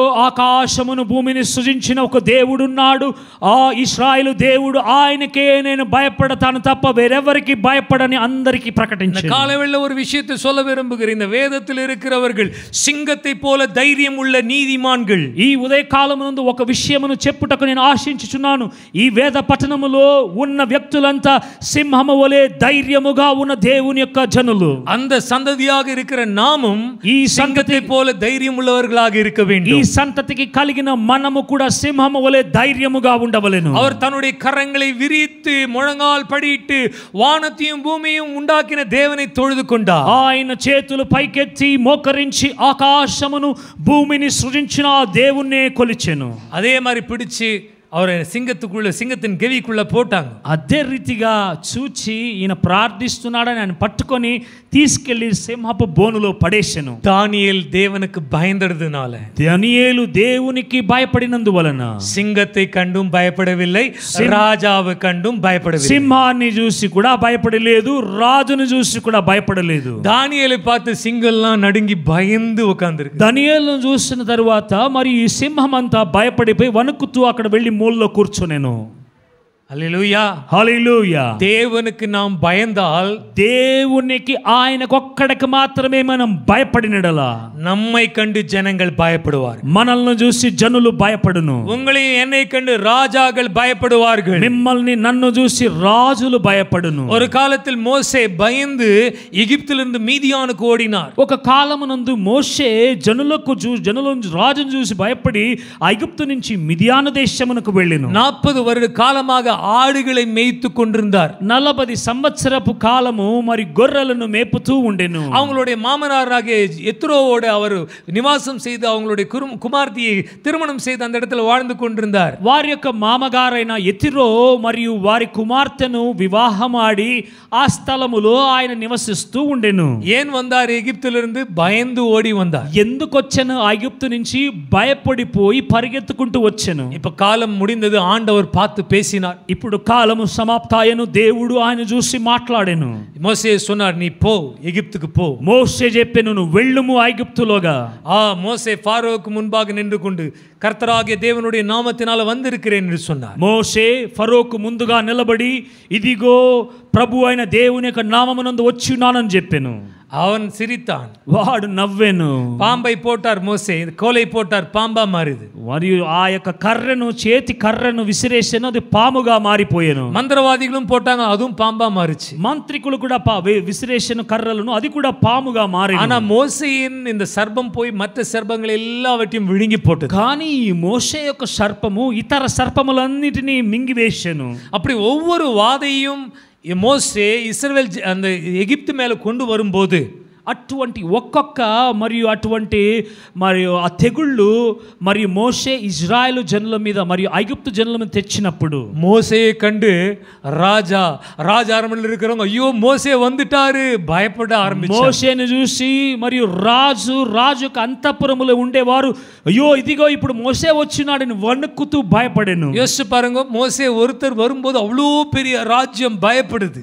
ఆలోచించుకోండి, మోసే ఒక్కడొస్తున్నాడు, అంత పెద్ద రాజ్యం, సైనికులు, రాజు, వీరంతా ఆయన చూసి భయపడుతున్నారు. மோசேயின் கரத்துல பட்டயம் இல்லை. మోసే యొక్క హస్తములో ఖడ్గము కూడా లేదు. మోసే సపోర్ట్ పని వర్ర ఆయిరకణకాన జనంగ இல்லை. మోసేను సపోర్ట్ చేసి వచ్చుటకు వేళ్ల కొలది జనులు కూడా లేదు. அவர்கிட்ட ஒரு கோல் இருந்தது, அந்த கோலோட தேவன் இருந்தார். ఆయనతో కూడా ఒక దండం ఉండెను, ఆ యొక్క కర్రతో దేవుడు ఉండెను. தேவன் நம்மோடு கூட இருக்கும்போது உலகமே பயப்படும். దేవుడు మనతో కూడా ఉన్నప్పుడు ప్రపంచమే మనల్ని చూసి వణికి భయపడును. எப்பொழுது நடக்கும்? நாம் தேவனுக்கு பயப்படும் போதுதான் நடக்கும். ఎప్పుడు ఇది జరుగుతుంది? మనము దేవునికి మాత్రమే భయపడినట్ల ఇవన్నీ జరుగును. ஆண்டவராகிய இயேசு சொன்னார், நீங்கள் தேவனுக்கு பயப்படுங்கள். ప్రభు అయిన యేసు చెప్పెను, మీరు దేవునికి భయపడుడి. உங்களுடைய சரீரத்தை கொலை செய்கிறவர்களை கண்டு பயப்படாதிருங்கள். మీ యొక్క శరీరమును హతమార్చు వారిని చూసి మీరు ఎంత మాత్రము భయపడకుడి.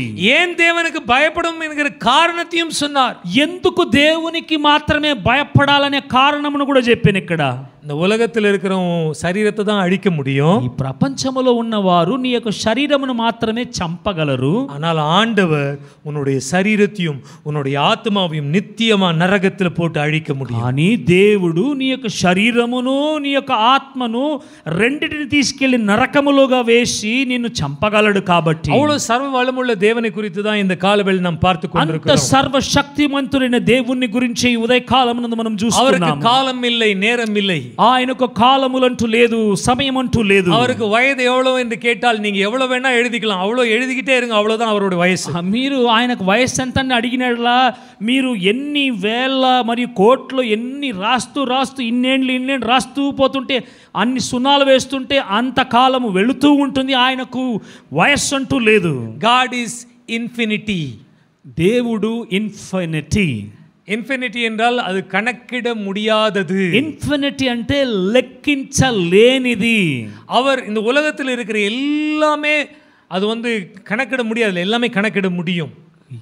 ప్రపంచంలో ఉండే సమస్తమును లెక్కించలేమంటున్నాం, కానీ లెక్కించగలము. தேவனுக்கு எத்தனை நட்சத்திரம் இருக்கும் என்று தெரியும். దేవునికి ఎన్ని నక్షత్రములు ఉన్నదని ఆయనకు చక్కగా తెలియదు. எத்தனை தேவ தூதர்கள் இருக்கிறார் அவருக்கு தெரியும். ఎన్ని దేవదూతలు ఉన్నారో ఆయనకు చక్కగా తెలియదు. எத்தனை அசுத்தாவிகள் இருக்கு அவருக்கு தெரியும். ఎన్ని దురాత్మలు ఉన్నది అవి కూడా చక్కగా దేవునికి తెలియదు. எத்தனை மனிதர்கள் இந்த பூமி மேல இந்த நேரத்தில் இருக்கிறாங்க, எத்தனை பேர் இறந்தாங்க அவருக்கு தெரியும். ఈ సమయమునందు ఎందరు మనుషులు భూమి మీద ఉన్నారు, ఎంతమంది చనిపోయినారు, ఎంతమంది పుడుతున్నారు, చక్కగా స్పష్టముగా ఆయన ఎరుగును. சர்வ ஞானி, సర్వజ్ఞాని, சர்வவியாமி, எல்லா இடத்துல அவர் நிறைவாக இருக்கிறார். సర్వవ్యామి, అన్ని స్థలాల్లో ఆయన నిండుగా ఉన్నాడు. தாவீது தேவனை குறித்து வர்ணித்து பேசும்போது இப்படி சொல்லுகிறார். దావీదు దేవుని గురించి వర్ణించి చెప్తున్నప్పుడు ఇలాగంటున్నాడు. சங்கீதம் 139ல நீங்கள் வாசித்து பார்க்கலாம். కీర్తనలో 139లో మీరు చదివి చూసినట్టు, ஆண்டவரே நீர் என்னை ஆராய்ந்து அறிந்திருக்கிறீர். దేవుడా మీరు నన్ను ఆరాధించి ఎరిగి ఉన్నారు. நான் உட்கார்ந்து கொள்கிறதும் எழுந்து கொள்வதும் நீர் பார்க்கிறீர். నేను కూర్చుండుట,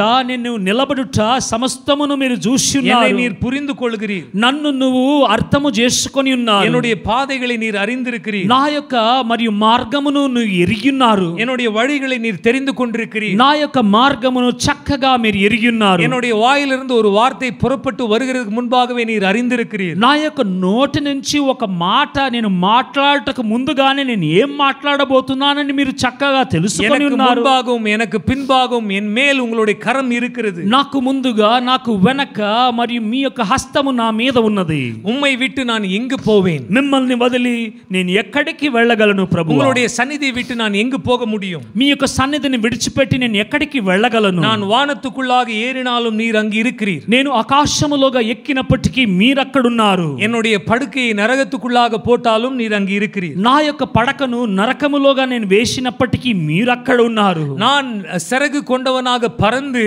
சமுத்திரத்தின் ஆழத்துக்குள்ளாக போனாலும் நீர் அங்கு இருக்கிறீர். నేను రెక్కల కలిగిన వానిగా ఎగిరి సముద్రపు లోతుల్లోగా వెళ్ళినప్పటికీ అక్కడ కూడా మీరున్నారు. அங்கேயும் உங்களுடைய வலது கரம் என்னை பிடித்து நடத்துகிறது. అక్కడ కూడా మీ యొక్క కుడి హస్తమును నన్ను పట్టుకొని నడిపిస్తూ ఉన్నది. என்னை சுற்றிலும் இருள் சூழ்ந்திருந்தாலும், నా చుట్టూ కారు చీకటి కమ్ముకున్నప్పటికీ, ராத்திரி வேளையில நான் இருள்ல இருந்தாலும், రాత్రి పూటలో నేను చీకట్లో ఉన్నప్పటికీ, அந்த இருளும் அந்த இரவும் உங்களுடைய கண்களுக்கு வெளிச்சமாக இருக்கிறது. ఆ చీకటి ఆ రాత్రి మీ యొక్క నేత్రములకు అది మరి వెలుగుగా ఉండి ఉన్నది. நீர் அவ்வளவாக என்னை கவனித்து அறிந்திருக்கிறீர் என்று சொல். మీరంతగా మీరు నన్ను గమనించి మీరు నన్ను ఎరిగి ఉన్నారని చెప్తున్నాడు. ஆண்டவராக இயேசு சொன்னார், உங்க தலை மேல இருக்கிற முடியை தேவன் எண்ணி இருக்கிறார். ప్రభు అయిన యేసుక్రీస్తు సెలవిస్తున్నాడు, నీ యొక్క తలలో ఉన్న సమస్త వెంట్రుకలను ఆయన ఎంచి ఉన్నాడు. ஒரு குருவி கீழே விழுந்து மரிக்க வேண்டும் என்றால் பிதாவாகிய தேவனுடைய ஞானம் இல்லாமல் மரிக்காது. ఒక చిన్న పిచ్చుక పైనుంచి కింద పడి మరణించాలంటే తండ్రి యొక్క జ్ఞానము లేకుండా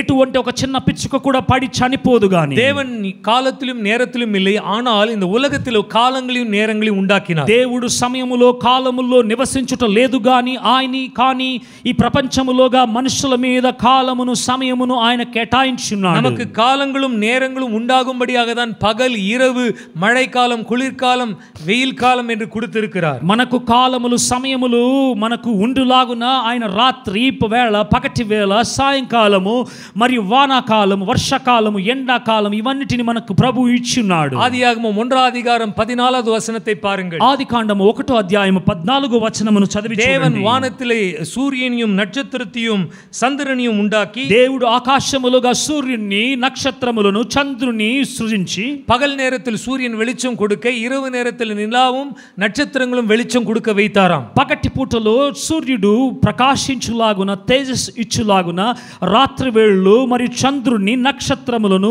ఉంచున్నాడు. இவைகள்னால நமக்கு காலங்களும் நேரங்களும் நாட்களும் வருஷங்களும் உண்டாகுது. వీటి వలన మనకు కాలములు మరియు సమయములు మరియు సంవత్సరములు, రోజులు గడుస్తూ ఉన్నది.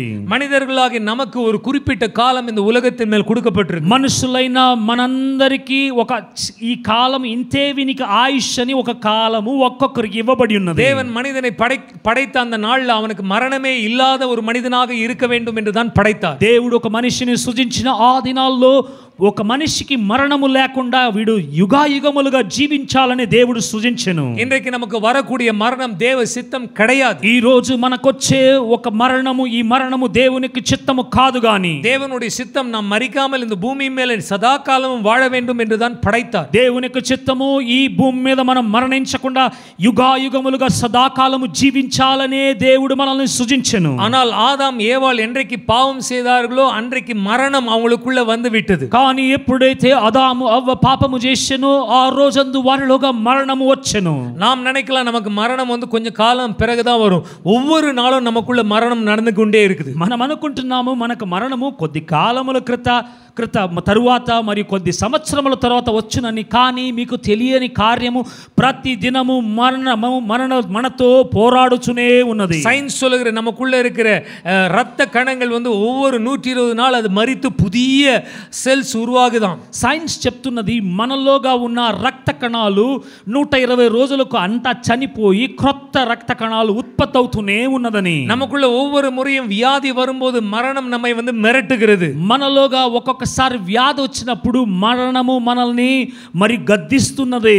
మోసే சொல்லுகிறார் సంగీతం 90:10 మోసే చెప్తున్నాడు కీర్తనలో 90:10 எங்களுடைய ஆயுஸ் நாட்கள் 70 ஆண்டு, మా యొక్క ఆయుష్కాలము 70 ఏండ్లు. அதிக பலன் இருந்தால் 80 ஆண்டு, అత్యధికమైన బలము మాకు ఉండేలా 80 ఏండ్లు. ஆனால் இந்த 70 வருஷம் 80 வருஷம் சஞ்சலமும் தவிப்பும் வேதனை தான் நிறைந்திருக்குதான். కానీ ఈ 70 ఏండ్లు 80 ఏండ్లు మనిషికి మరి అంతా వారి యొక్క జీవిత కాలం అంతా వేదన మరియు అన్ని రకములైన సంచలము మరియు అన్ని రకములైన బాధలే కూడుకొని ఉన్నది. சீக்கிரத்தில் இந்த வாழ்க்கை ஒழிந்து போகுது. ఇదిగో త్వరలో ఈ జీవితము గతించబోతున్నది. நாம் எல்லாம் பறந்து போகிறோம் என்று சொல்லுகிறார். మనమంతా మరియు మరుగై పరిగెత్తుకుంటూ వెళ్ళిపోతున్నామని సెలవిస్తున్నది. இன்றைக்கு இருக்கிற மனிதன் நாளைக்கு இருப்பாங்களோ இல்லையோ தெரியாது. ఈ రోజు ఉన్న మనిషి రేపు ఉంటాడో లేదో తెలియదు. இன்றைக்கு நமக்குள்ள இருக்கிற இந்த ஜீவன் நாளைக்கு இருக்குமோ இல்லையோ தெரியாது. ఈ రోజు మనలోగా ఉన్న ప్రాణము రేపు మనలోగా ఉంటుందో లేదో ఎవరికి తెలియదు. ஆனால் நம்மை படைத்த தேவனுக்கு தெரியும். కానీ మనల్ని సృజించిన దేవునికి చక్కగా తెలియదు. நம்மளுடைய தகப்பனாகிய பிதாவுக்கு தெரியும். మన యొక్క తండ్రి అయిన దేవునికి క్లియర్ గా తెలియను. அவர் அதை அறிந்ததினால் தான் நம்ம மேல் இரக்கமாக இருக்கிறார். ఆయన దాన్ని గ్రహించినందువల్లనే మన మీద జాలితో కనికరముతో ఉంటున్నాడు. సంగీతం 103 பாருங்கள். కీర్తనలో 103లో చూడండి. அந்த இடத்துல எழுதுகிறார், எங்களுடைய நாட்கள் புல்லின் பூவை போல இருக்கிறது. అక్కడ రాస్తున్నాడు, మా యొక్క జీవిత కాలము ఆ యొక్క మరియు ఆ యొక్క గడ్డి యొక్క పుష్పములే ఉన్నది. ஆனால் பிதாவாகிய தேவன் வந்து ஒரு தகப்பன் எப்படி தன்னுடைய பிள்ளைக்கு இரக்கம் வைக்கிறாரோ அதே போல நம்ம மேல் இரக்கம் வைக்கிறார். కానీ తండ్రిన దేవుడు ఎట్లయితే ఒక మనిషి తన పిల్లల మీద కనికరమును జాలిని చూపించునో అదే రీతిగా మన మీద తండ్రిన దేవుడు జాలిని కనికరమును చూపిస్తున్నాడు. பிரசங்கி 3 அதிகாரத்து பக்கமாக திருப்பிக் கொள்வோம். ప్రసంగి 3 అధ్యాయము ప్రక్కన మనము తిప్పుకొనేదమా. இது உலகத்திலே வாழ்ந்த ஒரு மகா ஞானி எழுதின ஒரு புத்தகம். ఈయన ప్రపంచములోనే జీవించిన మహాజ్ఞాని ఈయన రాసిన పుస్తకము. సాలమోన్ ఎన్గిற சொல்கிற రాజా எழுதின పుస్తకం. సొలొమోను అని చెప్పబడిన రాజు మహారాజు రాసిన పుస్తకము. பிரசங்கி 3 அதிகாரம் 1 to 11 வசனங்களை பார்ப்போம். ప్రసంగి 3 అధ్యాయము 1 నుంచి 11 వరకు చదివేదమా. அதுல எழுதப்பட்டிருக்குது, దాంట్లో రాయబడి ఉన్నది, காலங்களையும் நேரங்களையும் தேவன் பூமியில வைத்திருக்கிறார். సమయమును మరియు నేరములను దేవుడు మరి కాలములను ప్రభువు భూమి మీద ఉంచి ఉన్నాడు. பிறக்க ஒரு காலம், పుట్టుటకు ఒక కాలము, இறக்க ஒரு நேரம், చనిపోవుటకు ఒక సమయము, நடப்பட ஒரு காலம், మరియు నట్టుటకు ఒక సమయము, నట్టినதை பிடுங்கி போட ஒரு కాలం, మరియు నట్టబడిన దాన్ని పెరికివేయుటకు ఒక కాలము, కొల్ల ஒரு కాలం, చంపుటకు ఒక కాలము, సుఖపడుత ஒரு కాలం, స్వస్థపరుచుటకు ఒక కాలము, ఉడైక ஒரு కాలం, కట్టి ఎడుప ஒரு కాలం, మరి పగలగొట్టుటకు కాలము, మరియు దాన్ని మరలా తిరిగి నిర్మించుటకు ఒక కాలము, అழுகிறதுக்கு ஒரு நேரம் இருக்கு, ఏడ్చుటకు ఒక సమయం ఉన్నది, சிரிக்க ஒரு நேரம், నవ్వుటకు ఒక సమయము, நடனமாடவும் ஒரு நேரம் இருக்கு, నాట్యమాడుటకు ఒక సమయము, కర్రలై తూకి పోడ ஒரு நேரம் இருக்கு, அந்த కல்லை కూட்டி சேர்க்கிற ஒரு நேரம் இருக்கு, రాయిని తీసి విసిరేసే ఒక సమయము, ఆ రాళ్లను చేర్చి పెట్టే ఒక సమయము, பெற்றுக்கொள்கிற ஒரு நேரம் இருக்கு, இழந்து போற ஒரு நேரம் இருக்கு, పొందుకొనుటకు ఒక సమయం ఉన్నది, ఉన్నది, పొందుకున్న దాన్ని కోల్పోవుటకు ఒక సమయం ఉన్నది. தேய்க்க ஒரு நேரம் இருக்கு, கிழித்து போட ஒரு நேரம் இருக்கு. కుట్టుటకు ఒక సమయం ఉన్నది, కుట్టిన దాన్ని చింపివేయుటకు ఒక సమయం ఉన్నది. மௌனமா இருக்க நேரம் இருக்கு, பேசுகிறதுக்கான ஒரு సమయం வருகிறது. మౌనముగా ఉండటకు ఒక సమయం ఉన్నది, మరి బాగా మాట్లాడటకు ఒక సమయం ఉన్నది.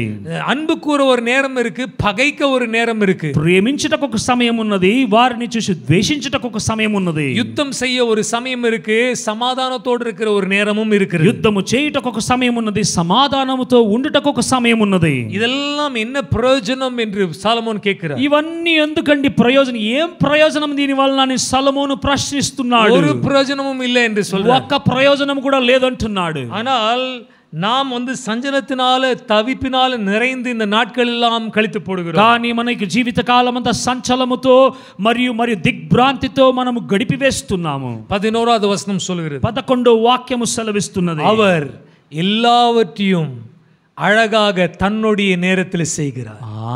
ఆయన సమస్తమును తన యొక్క సమయములో అన్నిటిని చక్కగా చేస్తున్నాడు. He makes all things beautiful in his time. ఆయన యొక్క సమయమునందు అన్నిటిని చక్కగా చేస్తున్నాడు. ஆண்டவர் செய்கிறது எல்லாம் அவருடைய நேரத்தில் சரியாக செய்வார். దేవుడు చేసే ప్రతి ఒక్కటి ఆయన యొక్క సమయములో సమస్తమును చక్కగా చేయును. நன்றாக கவனித்து கேளுங்க. బాగా గమనించి వినండి. ஆண்டவர் எப்பவும் சீக்கிரம் செய்ய மாட்டாரு, తామదామాவும் செய்ய மாட்டார். దేవుడు ఎప్పుడు ఏ ఒక్క పని కానీ మీ యొక్క జీవితంలో ఎక్కడ కానీ ఆయన త్వరగా చేసేయడు, మరియు ఆలస్యముగా కూడా చేసివేయడు. God is never early or never late. దేవుడు మరియు శీఘ్రముగా చేయడు మరియు లేటుగాను చేయడు. He is always on dot time. Correct అయిన సమయంలో ఖచ్చితముగా కరెక్ట్ గా చేస్తాడు. அந்த செகண்ட்ல என்ன பண்ணணுமோ அதுதான் செய்வார். ఆ సెకండ్ లో ఏమి చేయాలో ఆ సెకండ్ లో దాన్నే కరెక్ట్ గా చేస్తాడు. హల్లెలూయా, హల్లెలూయా. ஆனா எல்லாருடைய வாழ்க்கையில அவருக்கு கீழ்ப்படிகிறவங்க வாழ்க்கையில தான் இப்படி செய்வார். కానీ అందరి యొక్క జీవితంలో కాదు, కానీ ఆయన ఒక్కడిని ప్రేమించి ఆయనకు లోబడే వారి యొక్క జీవితంలోనే ఈ కార్యములు జరుగును. எல்லா நேரமும் நம்ம வாழ்க்கையில் நடக்கிறது எல்லாம் தேவ சித்தம் கிடையாது. అన్ని సమయములో మన యొక్క జీవితంలో జరుగుట అంతా దేవుని యొక్క చిత్తము కాదు. గాని இந்த உலகத்துல கொலை நடக்குது, அது என்ன தேவ சித்தமா? ఈ ప్రపంచంలో హత్యలు జరుగుతున్నది, అది దేవుని యొక్క చిత్తమా? பாவம் செய்வது தேவ சித்தமா? పాపము చేయుట దేవుని చిత్తమా? தேவனுக்கு பயப்படாம உலகத்தில் இஷ்டமா இருக்க தேவ சித்தமா? దేవునికి భయపడకుండా ప్రపంచంలో ఇష్టానుసారముగా జీవిస్తున్నారు, అది దేవుని యొక్క చిత్తమా? అనేక కార్యங்கள் தேவ சித்தம் கிடையாது. అనేక కార్యములు దేవుని యొక్క చిత్తానుసారము కాదు. గాని உங்க வாழ்க்கையில ஏன் வாழ்க்கையில் நடந்ததெல்லாம் தேவ சித்தம் சொல்ல முடியாது. நாம தேவ சித்தம் இல்லாதெல்லாம் நிறைய செஞ்சிருக்கோம். మీ యొక్క జీవితంలో, నా యొక్క జీవితంలో మనకు జరిగిందంతా దేవుని యొక్క చిత్తం మనము చెప్పలేము, కానీ దేవుని యొక్క చిత్తము లేకుండానే అనేక కార్యములను మనం చేసి ఉండగలము. இந்த காலையில நான் தியானித்துக் கொண்டிருக்கும் போது 3 காரியங்கள் எனக்கு ஞாபகம் வந்தது. ఈ ఉదయ కాలమున నేను దేవుని యొక్క వాక్యములను ధ్యానిస్తున్నప్పుడు నాకు ముందుగా 3 కార్యములు గుర్తుకొచ్చున్నవి. ஒன்று, தேவ சித்தத்துக்கு எதிரான காரியங்கள். ఒకటి, దేవుని యొక్క చిత్తమునకు విరోధమైన కార్యములు. ரெண்டாவது, தேவ சித்தம் தான், ஆனா அவர் அனுமதிக்கிற காரியங்கள். రెండోది, అది దేవుని యొక్క చిత్తమే, కానీ మీరు ఎక్కువగా దేవుని దగ్గర అడుగుట వలన దేవుడు అనుమతిస్తున్న కార్యములు. மூன்றாவது, அவருடைய பரிபூர்ண சித்தம். మూడోది, ఆయన యొక్క పరిపూర్ణమైన యొక్క చిత్తం మీ జీవితాల్లో. மறுபடியும் சொல்ற பாருங்க, the perfect will of God, the permissive will of God, it is not the will of God. இத 3 விஷயம். 3 విషయాలు. ఒకటి, దేవుని యొక్క పర్ఫెక్ట్ విల్, దేవుని యొక్క పర్ఫెక్ట్ చిత్తానుసారము. రెండోది పర్మిసివ్ విల్, మీరు ఎక్కువగా దేవుని దగ్గర ప్రభువా ఇవ్వండి ఇవ్వండి అని అడుగుట వలన ప్రభు సర్లే అని ఇచ్చేస్తున్నాడు. మూడోది, అది దేవుని యొక్క చిత్తము కానే కాదు. అనేక కుటుంబங்கள் இன்னைக்கு பாடுபடுகிற காரணம் என்ன? தேவ சித்தம் செய்யாததான். అనేక కుటుంబములు ఈరోజు మిక్కిలి అతలాకుతలం అయిపోతున్నారు. దానికి కారణం ఏమి? వారి యొక్క జీవితములో, వారి యొక్క వివాహములో దేవుని యొక్క చిత్తమును చేయకుండా ఉన్నందువలనే అనేక కుటుంబங்கள் இன்றைக்கு பிரிந்து போய் டைவர்ஸ் ஆகிற காரணம் தேவ சித்தம் செய்யாததான். అనేక కుటుంబాల్లో ఈరోజు డైవర్స్, విభజనలు ఇవంతా ఎందుకు అంటే దేవుని యొక్క చిత్తమును వారు ఎరిగి ఆ వివాహమును మరియు దేవుని యొక్క కార్యములను చేయకుండా ఉన్నందువలనే தேவ சித்தம் இல்லாத இடத்துல அழிவு வரும். దేవుని యొక్క చిత్తము లేని స్థలాల్లో నాశనము కలుగును. தேவ சித்தம் இல்லாத இடத்துல தேவனுடைய பாதுகாப்பு இருக்காது. దేవుని యొక్క చిత్తము లేని స్థలాల్లో దేవుని యొక్క కాపుదల అక్కడ ఉండదు. ஆனா சில நேரங்கள்ல நாம் விரும்புகிறனால தேவன் கொடுத்து விடுவார். కానీ కొన్ని మార్లు మనము ఆశపడి దేవుని దగ్గర అడుగుట వలన సర్లే వీడు అడుగుతున్నాడులే కదా అని చెప్పి దేవుడు ఇచ్చేస్తాడు. அவரை கஷ்டப்படுத்துகிறதுனால கொடுத்துருவார். ఆయన ఎక్కువగా ఆయన్ను మరియు బాధపరచడం వలన ప్రభువా ఇవ్వండి ఇవ్వండి అడుగుట వలన సర్లే పో ఇది నా చిత్తము కాదు కానీ నువ్వు అడుగుతున్నావు కాబట్టి ఇస్తున్నాను ఇచ్చేస్తాడు. அது అనుమతిயோட கொடுக்கிற சித்தம். అది ఆయన యొక్క పర్మిషన్తో ఇచ్చే ఒక చిత్తము. நீதான் தேர்ந்தெடுத்த நீயே பார்த்துக்கோன்னு சொல்லி సర్లే నువ్వే ఎన్నుకొని ఉన్నావు ఈ వివాహమును లేకపోతే ఈ కార్యమును నువ్వే చూసుకో అని చెప్పి నీ చేతుల్లో దేవుడు ఇచ్చేస్తాడు. ஆனால் పరిపూర్ణ சித்தம் செய்யும்போது 100% God will take responsibility. కానీ చూడండి పరిపూర్ణమైన దేవుని యొక్క చిత్తమును ఎరిగి ఇదే దేవుని చిత్తం దీన్నే నేను చేస్తానని మీరు చేసినప్పుడు 100% దేవుడు ఆ బాధ్యత మీ మీద మీ కార్యముల మీద ఆయన వహించును. இந்த உலகத்தில் 100% தேவ சித்தத்தை செய்தது ஆண்டவராக இயேசு கிறிஸ்து ஒருத்தர் தான். ప్రపంచములో 100% దేవునికి చిత్తము చేసిన ఒకే ఒక మనిషి ఎవరంటే యేసు ప్రభు ఒక్కడు మాత్రమే. தேவ சித்தம் செய்கிறதுனா பெரிய பெரிய டெசிஷன்லாம் கிடையாது. உங்களுடைய అనుదిన வாழ்க்கையில చిన్న చిన్న కార్యங்கள் కూడా దేవ సిద్ధం பார்க்கணும். దేవుని యొక్క చిత్తం అంటే ఒక పెద్ద పెద్ద డెసిషన్లోనే దేవుని యొక్క చిత్తము ప్రభువా అని అడుగుట మాత్రము కాదు కానీ మీ యొక్క అనుదిన జీవితంలో చిన్న చిన్న విషయములు కూడా ప్రభువా ఇది మీ చిత్తమా ఇక్కడ వెళ్ళుట ఈ చిత్తమా మీ చిత్తమా నేను చేయుట ప్రభువా చెప్పండి అని అడిగి అడిగి చిన్న చిన్న కార్యములను కూడా చేయుట. இன்னொரு விஷயம் தேவ சித்தம் செய்தா எல்லாமே సంతోషமா இருக்குமா? இல்ல இருக்காது, కష్టం వரும்.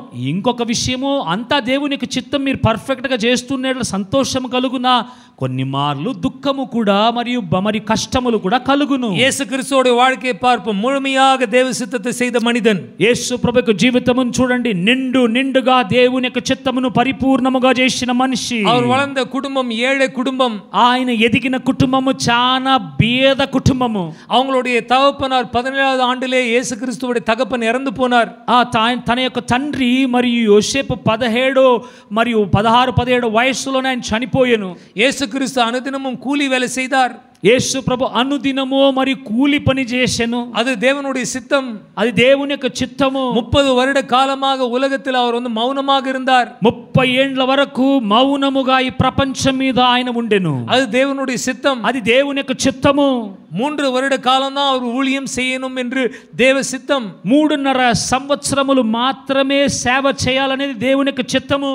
అనేకர் வியாதிப்பட்டிருந்தாலும் யாரை சுகப்படுத்தணுமோ அவர்களெல்லாம் சுகப்படுத்தினார். అనేకులు వ్యాధి కలిగిన వారు ఉన్నప్పటికీ ఆ స్థలములో ఎవరిని స్వస్థపరచాలో తండ్రి చెప్పినాడో వారిని మాత్రమే వెళ్ళి స్వస్థపరిచినాడు. అది దేవుని యొక్క చిత్తము. பிதா சொன்னார், இன்றைக்கு போ அந்த அந்த ஆலயத்துக்குள்ள போய் நின்று கொண்டு பேசு. తండ్రి చెప్పాను ఈ రోజు నువ్వు వెళ్ళు ఆ ఆలయములోగా వెళ్ళి నిలబడుకొని మాట్లాడు. அப்போ அவர் பிதாவின் சித்தம் செய்கிறேன் என்றால் எதிர்போராதா? அடித்தார்கள், அடிக்க வந்தார்கள், எதிர்த்தார்கள், கல்லெறிய வந்தார்கள். అప్పుడు తండ్రి యొక్క చిత్తమును చేస్తున్నాడంటే మరియు ఊరుకున్నారా? వారు ఎదిరించి వచ్చిరి మరి రాళ్ళు రువుటకు వచ్చిరి. அதனால் தயவு செய்து தேவ சித்தத்தை வெறும் ஆசீர்வாதம் சந்தோஷத்தோட முடிச்சிடாதீங்க. தேவ சித்தத்தில் பாடுகளும் எல்லா பயங்கரமான காரியங்கள் கூட இருக்கிறது. దయచేసి దేవుని యొక్క చిత్తము ఆశీర్వాదములతోనే ఉంటుందని తలంచి దానితో కూడా ముగించేయకుడి. దేవుని యొక్క చిత్తములో అనేక పాట్లు ఇబ్బందులు ఇరుకులు కూడా ఉంటాయి. యేసు క్రీస్తు సిలువలో అరేయப்படுகிற దేవునుడి చిత్తం. యేసు ప్రభు సిల్వమాను మీద మొత్తబడుట దేవుని యొక్క చిత్తము. அவருடைய ரத்தம் சிந்தப்பட வேண்டும் என்பது தேவ சித்தம். ఆయన యొక్క రక్తము ఈ ప్రపంచం మీద చిందింపబడాలనేది దేవుని యొక్క చిత్తము.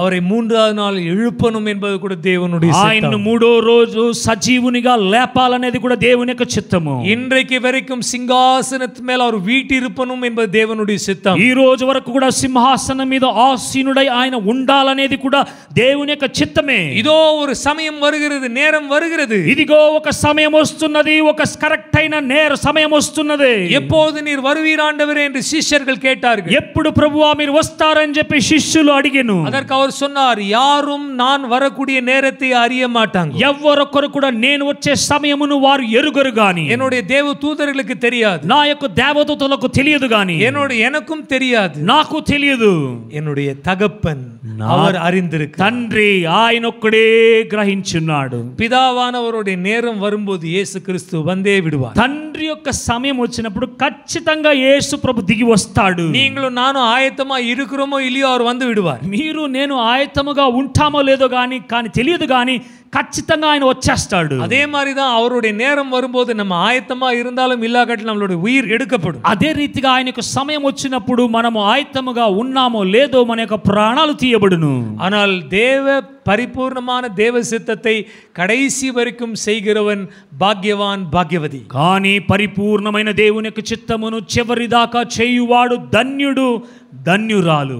அதனால தேவனுடைய சமயத்தையும் நேரத்தையும் அறிந்து கொண்டு కాబట్టి కరెక్ట్ గా దేవుని యొక్క సమయమును మరియు ఆయన యొక్క కాలమును గ్రహించి நம்மளுடைய நேரத்தையும் நாம் அறிந்து మన యొక్క సమయమును కూడా మనం గ్రహించి பிதாவுடைய சித்தத்தை செய்யும் போது తండ్రి యొక్క చిత్తమును మనము చేసేటప్పుడు எல்லாவற்றையும் ஆண்டவர் புதிதாக்கி விடுவார். సమస్తమును దేవుడు నూతనపరచును. ஒரு புதிய శరీரத்தை நமக்கு கொடுத்து ఒక விடுவார். నూతన ఒక క్రొత్త సజీవమైన శరీరమును ప్రభువు మనకి வலியே இல்லாத ஒரு శరీரத்தை கொடுக்க போறார். నొప్పి లేని ఒక శరీరమును ప్రభువు మనకి வியாதியே ఇవ్వబోతున్నాడు. இல்லாத ஒரு శరీரத்தை கொடுக்க போகிறார். వ్యాధి లేని ఒక శరీరమును ప్రభువు ఇదిగో మనకి மரணமே ఇవ్వబోతున్నాడు. இல்லாத ஒரு శరీரத்தை கொடுக்க போகிறார். మరణము లేని ఒక శరీరమును ప్రభువు మనకి ఇవ్వబోతున్నాడు. வானத்திலிருந்து உங்களை தூக்கி கீழே போட்டாலும் ஒண்ணாகாது. ఆకాశము నుంచి తీసుకొచ్చి అక్కడి నుంచి పై నుంచి మిమ్మల్ని కిందికి త్రోసేసినప్పటికీ మీకు ఎంత మాత్రం చిన్న గాయము కూడా కలగదు.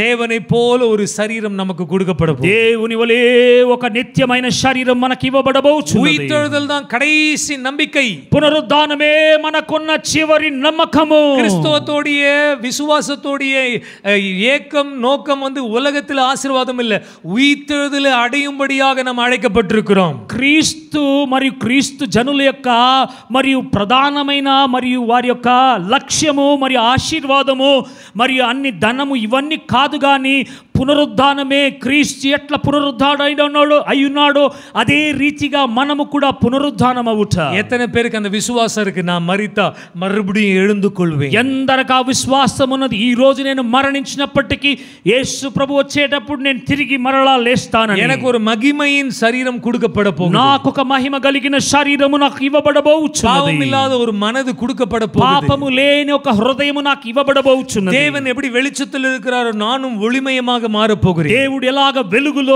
ఉండి ఉన్నాడో అదే రీతిగా నేను వెలుగుగా మారబోతున్నాను. அந்த வாழ்க்கைக்குள்ளாக நாம் வர வேண்டும் என்று தான் தேவன் இந்த உலகத்தில் நமக்கு வேதத்தையும் வசனத்தையும் சபையையும் ஆவியானவரையும் ஊழியர்களையும் கொடுத்திருக்கிறார். ఆ యొక్క జీవములోగా జీవితములోగా మనం రావాలనే ప్రభువు మనకు వేద పఠనమును మరియు దేవుని యొక్క సేవకులను దేవుని యొక్క పరిశుద్ధాత్మ దేవుణ్ణి మనకిచ్చున్నాడు. அதனால் நாம் விசுவாசத்தோடு நம்மளுடைய பயணத்தை தொடங்கி செல்வோம். కాబట్టి విశ్వాసముతో మన యొక్క ప్రయాణమును ముందుకు సాగించేద్దాం. கர்த்தர் நம்மை ஆசீர்வதிப்பார். దేవుడు మనల్ని దీవించునుగాక. அவருடைய கண்களை மூடி ஜெபம் பண்ணுவோம். అలాగే కళ్ళు మూసుకొని ప్రార్థించేద్దాం. முக்கியமா பாஸ்டர் பிரவீன் பகடாலா அவங்களுடைய குடும்பத்துக்காக அவங்க விட்டுட்டு போன ஊழியத்தை கூட தேவன் எடுத்து யூஸ் பண்ணணும். அதே போல அவருடைய விஷயத்தில் ஒரு நியாயம் நடக்கணும் என்று கூட நம்மளுடைய ஜெபத்தில் எல்லாரும் ஒருமனப்பட்டு எழுந்து நின்று ஜெபம் பண்ணுவோமா? ஊக்கமா ஒரு 2 நிமிஷம் అందరూ లేచి నిలబడి మనం ఈరోజు విన్న వాక్యానుసారముగా మనల్ని మనం అప్పగించుకొని మనం ప్రార్థించేదమా?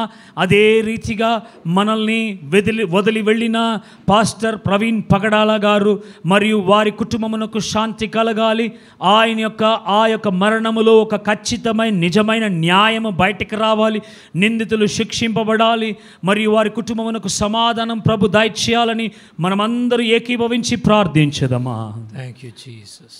అందరూ అప్పగించుకున్నదమ్మా. ఎల్లరూ ఒప్పుకొడుపోమా. కేట వసనతిని ప్రకారమాగా ఒప్పుకొడుపోమా.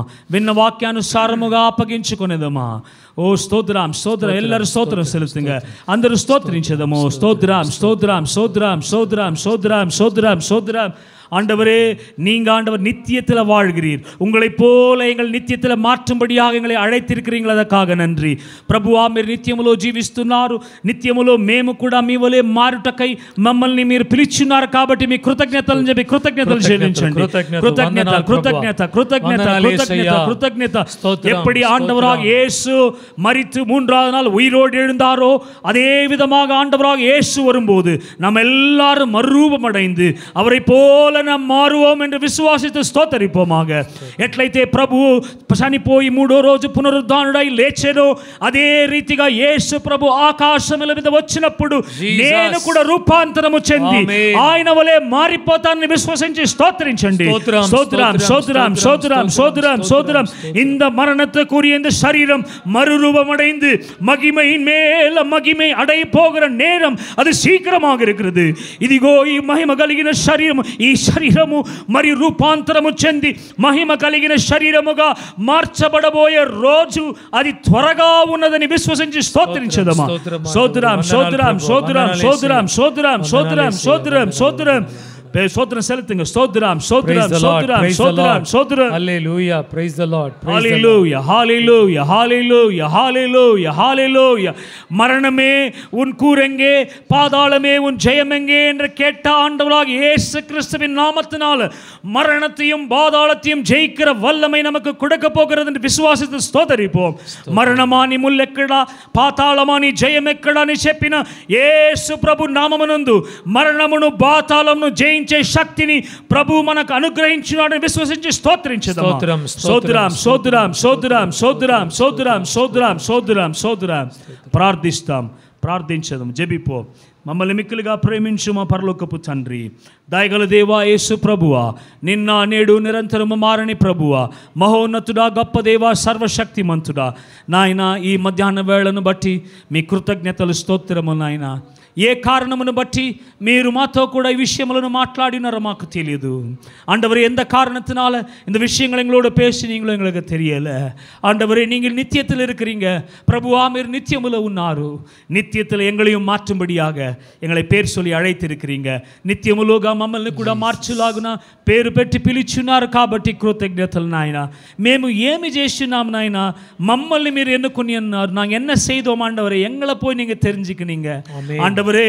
ప్రభువా, ఈ యొక్క రక్షణను మేము వదలక నాయన, దాన్ని బహు జాగ్రత్తగా రక్షణను మేము నాయన దాన్ని ఉంచుకొని మీతో కూడా నిత్యములో ప్రవేశించులాగున మాకు అటువంటి కృపను దయచేయవలసిందిగా ప్రార్థిస్తున్నాము ஆண்டவரே. எந்த காரணத்தினால இந்த ரட்சிப்பு என்ற ஈவை நீங்க கொடுத்தீங்களோ அந்த ரட்சிப்பை நாங்கள் இழந்து போகாதபடிக்கு நித்தியமாக அதை பாதுகாத்து பிதாவே உம்மோடு நித்தியமாக ஐக்கியமாகும்படியாக ஆண்டவரே எங்களுடைய ஆவி ஆத்மா శరీరங்களை ఒప్పు கொடுக்கிறோம் தகப்பனே.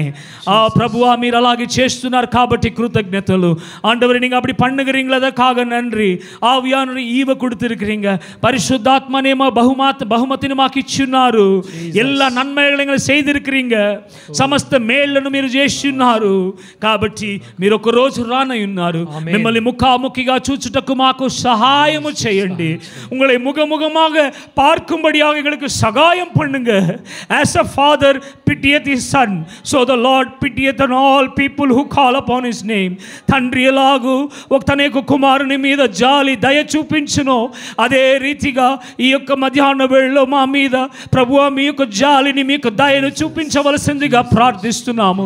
ஆண்டவரே, தகப்பன் தன்னுடைய பிள்ளைக்கு எப்படி மனமிறங்குவானோ அதை போல கர்த்தாவே எங்களுக்கு மீர் மனமிறங்கும்படியாக நாங்கள் ஜெபிக்கிறோம். ஆண்டவரே, எங்களுக்குள்ளாக ஒருத்தர் கூட கைவிடப்படக்கூடாது. வருகையில் మాలోగా ఒక్కరు కూడా చేయబడకూడదు నాయన. మీ యొక్క రాకడలో మేము ఇంతవరకు మిమ్మల్ని సేవించినంత వృధా అయిపోతుంది. இவ்வளவு நாட்களாக உங்களை தொழுது கொண்டதெல்லாம் வீணாய் போய்விடுமே. எங்களை கைவிடாதிரும் నాదా, మమ్మల్ని చేయవిడవకుము ప్రభువా అని మేము విలాపిస్తున్నాం ఈ మధ్యాహ్న వేళలో. இந்த మధ్యాహ్న நேரத்தில் ஆண்டவரே எங்களை கைவிடாதிரும் ஆண்டவரே என்று நாங்கள் உங்களை கெஞ்சி கேட்கிறோம். கர்த்தர் அப்படி செய்கிறதுக்காக స్తోత్రం. ప్రభు అలాగే చేస్తున్నారు కాబట్టి మీ కృతజ్ఞతలు. ఏ అవసరములను బట్టి ఎవరెవరు మీ దగ్గరకు వచ్చి ఉన్నారో ఈ మధ్యాహ్న వేళలో ప్రతి ఒక్కరి యొక్క అవసరములను యేసు ప్రభు నామమునందు మీరు తీర్చివేయవలసిందిగా ప్రార్థిస్తున్నాము. யார் எந்த அவசரங்களோடு ஆண்டவரே இது வேண்டும் என்று தேவனிடத்தில் வந்திருக்கிறாங்களோ எல்லா அவசரங்களை ஆண்டவராக இயேசுவின் நாமத்தினால் நீங்கள் கொடுத்ததற்காக స్తోత్రం. పణ కష్టத்தில் வந்தவர்களை பணம் సంధించబడువதாக, ధన కష్టముతో వచ్చిన వారి యొక్క మరి అవసరములు సంధింపబడునుగాక. కొడంద ఇల్లాదవர்களுக்கு కొడంద భాగ్యం ఉండావదాక. పిల్లలు లేని వారికి పిల్లల యొక్క మరి కలుగు సంతానము కలుగు ధన్యత వారికి కలుగునుగాక. వీడిల్లాదవர்களுக்கு వీడుகள் நீங்க கொடுக்கும்படியாக ஜெபிக்கிறோம். ఇల్లు లేని వారికి ఇల్లును మీరు ఇవ్వవలసిందిగా ప్రార్థిస్తున్నాము. ஆண்டவரே, எந்தெந்த காரியங்களை நோக்கி அவர்கள் ஜெபிக்கிறாரோ ஆண்டவரே எனக்கு தேவனில் நான் இன்னும் அநேகமாக வளர வேண்டும் என்று ஜெபிக்கிறார்களோ அவளுக்கு தேவனுக்குள்ளாக வளருகிற அனுபவத்தை కొనసాగ ప్రభువా మీలోగా ఇంకా ఎదగాలి ప్రభువా అని అడుగుతున్నారు. వారికి ఇంకా ఎదుగుదలను దయచేయము. వ్యాధి ఎల్లరి వెంట నీకి పోడుంగ, వ్యాధిని అందరి నుంచి వైదొలగ చేయము నాయన. మధ్యాహ్న వేళలో విశేషముగా మా మధ్యలో నుంచి వెళ్ళిన మరియు పరలోకములోగా వెళ్ళిన పాస్టర్ ప్రవీణ్ పగడాల గారి కొరకై ప్రార్థిస్తున్నాము నాయన. ఆయన మీ యొక్క నిజమైన దేవుని యొక్క సేవకుడు. ఆయన చంపేస్తున్నారు నాయన, మీకంతా తెలుసు. அவர் உண்மையான தேவனுடைய ஊழியர், அவரை கொன்னுட்டாங்க, உங்களுக்கு எல்லாம் தெரியும். தேவனே நீர் நியாய தீர்க்கும்படியாக நாங்கள் ஜெபிக்கிறோம். ప్రభువా మీరు న్యాయ తీర్చవలసిందిగా ప్రార్థిస్తున్నాము నాయన. నాంగ పగ ఎన్నుడేది అంటే కర్తర్ సొన్నీర్, పగ నాదని ప్రభువు చెప్పినారు. మీకే అప్పగిస్తున్నాము ఆ పగను. మీరే పగ తీర్చుకోవాల్సిందిగా ప్రార్థిస్తున్నాము నాయన. మీరే వారిని సంధించవలసిందిగా ప్రార్థిస్తున్నాము. ఒకవేళ వారు రక్షింపబడాలని మీరు ఉంచినట్ల వారు రక్షింపబడలాగా ప్రార్థిస్తున్నాము. ஒருவேளை அவங்க ரட்சிக்கப்படும்படியாக நீங்க வைத்திருந்தா அவங்க ரட்சிக்கப்படும்படியாக நாங்கள் ஜெபிக்கிறோம் ஆண்டவரே. ஆண்டவரே இதுதான் கடைசி மரணமாக கிறிஸ்தவர் நடுவில் இருக்கும்படியாக நாங்கள் ஜெபிக்கிறோம். ఇదే చివరి మరణంగా మరి క్రీస్తు వారి విశ్వాసుల మధ్యలో ఉండులాగా ప్రార్థిస్తున్నాము నాయన. సమాధానమును సంతోషమును క్షేమమును దయచేయము. எல்லா சமாதானத்தையும் ஆண்டவரே உம்முடைய பரிபூர்ணமான அந்த நிம்மதியை எங்க ஒவ்வொருத்தர் கொடுக்கும்படியாக ஜெபிக்கிறோம். விட்டு போன ஆண்டவரே సిస్టర్ அவங்களுடைய పిల్లలు நீங்க ఆశీర్వదింగ. వదలు వెళ్ళిన మరి ప్రవీణ్ పగడాల గారి యొక్క సతీమణి వారి పిల్లలను ఆశీర్వదించము. వారి యొక్క హృదయములో సమాధానమును దయచేయము. వారి యొక్క హృదయములో నెమ్మదిని దయచేయము. వారి యొక్క హృదయములో వారికి దర్శనమును దయచేయము. ఆయన మీతో కూడా ఉన్నాడని వారి యొక్క హృదయములు సమాధానముతో నిండునుగాక. அவங்களுடைய இருதயங்கள் சமாதானத்தினால அது அப்படியே நிரம்புவதாக என்று ஜெபிக்கிறோம் தகப்பனே. எல்லா அந்த டீம் எல்லாம் அந்த சிபிஐ டீம் எல்லாம் கரெக்டாக வேலை செய்து என்ன நடந்தோ கரெக்டாக ரிப்போர்ட்டுகளை கொண்டு வரும்படியாக நாங்கள் ஜெபிக்கிறோம். ఏమేం జరిగిన్నదో వాటన్నిటినీ రిపోర్ట్లు కరెక్ట్గా ప్రభుత్వము తెచ్చులాగా ప్రార్థిస్తున్నాము. న్యాయము యేసు ప్రభు నామములో కలుగునుగాక. ஒரு நியாயம் యేసు ప్రభు నామమునాల நடக்கும்படியாக நாங்கள் ஜெபிக்கிறோம். அப்படி நீங்க செய்ததுக்காக ஸ்தோத்திரம். అలాగే మీరు చేస్తున్నారు కాబట్టి కృతజ్ఞతలు. సమస్త స్తుతి ఘనత మహిమ ప్రభావము మీకే చెల్లించుకుంటూ యేసు ప్రభు నామమునందు ప్రార్థిస్తున్నాము తండ్రి. ఆమేన్ ఆమేన్. నా ప్రాణమా యెహోవాను సన్నిధించుము, నా అంతరంగమును సమస్తమా ఆయన యొక్క పరిశుద్ధ నామమును సన్నిధించుము. నా ప్రాణమా యెహోవాను సన్నిధించుము, ఆయన చేసిన ఉపకారములు వేటిని మరువకుము. என் ஆத்துமாவே கர்த்தரை ஸ்தோத்தரி, என் முழுவதுமே அவருடைய பரிசுத்த நாமத்தை ஸ்தோத்தரி. என் ஆத்துமாவே கர்த்தரை ஸ்தோத்தரி, கர்த்தர் செய்த சகல உபகாரங்களை மறவாதே. ஆமேன் ஆமேன். நம்முடைய பிதாவாகிய தேவனுடைய அன்பும் குமாரனாகிய ஆண்டவராகிய இயேசு கிறிஸ்துவின் கிருபையும் பரிசுத்த ஆவியானுடைய அந்யோன்ய ஐக்கியமும் கூடி வந்திருக்கிற நாம யாவரோடும் உலகம் எங்கும் இருக்கிற சகல பரிசுத்தவான்களோடும் இன்றைக்கு மரித்து போன பாஸ்டர் பிரவீன் பகடாலா அவங்களுடைய குடும்பத்தோடும் ஆண்டவராக இயேசு கிறிஸ்துவின் வருகை வரை அவங்களை நிலைத்து காப்பாராக. ఆమేన్ ఆమేన్. మన తండ్రి అయిన దేవుని యొక్క ప్రేమ, కుమారుడైన యేసు ప్రభు యొక్క కృప, పరిశుద్ధాత్మ దేవుని యొక్క అన్యోన్య సహవాసము మనందరితో, ఇహలోకములో ఉంటున్న పరిశుద్ధవంతులందరితో, ఈరోజు మనల్ని వదిలి వెళ్ళిన మరియు పాస్టర్ ప్రవీణ్ పగడాల గారి కుటుంబముతో సమాధానముతో సంతోషముతో వారి యొక్క హృదయములు సమాధానముతో నిండులాగున యేసు ప్రభు యొక్క రాకడ వరకు నిలకడగా కాపాడునుగాక. ఆమేన్ ఆమేన్. ஹல்லேலூயா ஹல்லேலூயா ஹல்லேலூயா ஹல்லேலூயா ஹல்லேலூயா ஹல்லேலூயா. கர்த்தர் உங்களை எல்லாரையும் ஆசீர்வதிப்பாராக. ప్రభు మీ అందరిని దీవించునుగాక. பொறுமையாக இருந்து எல்லாரும் அமர்ந்து புசித்து போகும்படியாக அன்போடு கேட்கிறோம். అందరు ఓర్పుతో సహనముతో ఉండి కూర్చొని భుజించి వెళ్ళులాగా కోరుకుంటున్నాము. அடுத்த వారం మరందరాదీంగో முதல் సర్వీస్ 9 to 11, సెకండ్ సర్వీస్ తెలుగులో வந்து 11:30 to 1:30. వచ్చే వారము దయచేసి అందరు వినండి, మర్చిపోకండి. వచ్చే వారము మొట్టమొదటి సర్వీసు 9 నుంచి 11 వరకు తమిళ భాషలో ప్యూర్ తమిళ్లో ఉంటుంది. 11:30 to 1:30 తెలుగు భాషలో ప్యూర్ తెలుగు భాషలో ఉంటుంది. உங்களுக்கு விருப்பமான లాంగ్వేజ్లో வந்து நீங்க కలందు கொண்டு ఆశీర్వదించబడుம்படி మీకు వీలైన లాంగ్వేజ్లో మీరు వచ్చి పాలు పంచుకోవాల్సిందిగా కోరుకుంటున్నాము. God bless you. దేవుడు మిమ్మల్ని ఆశీర్వదించును.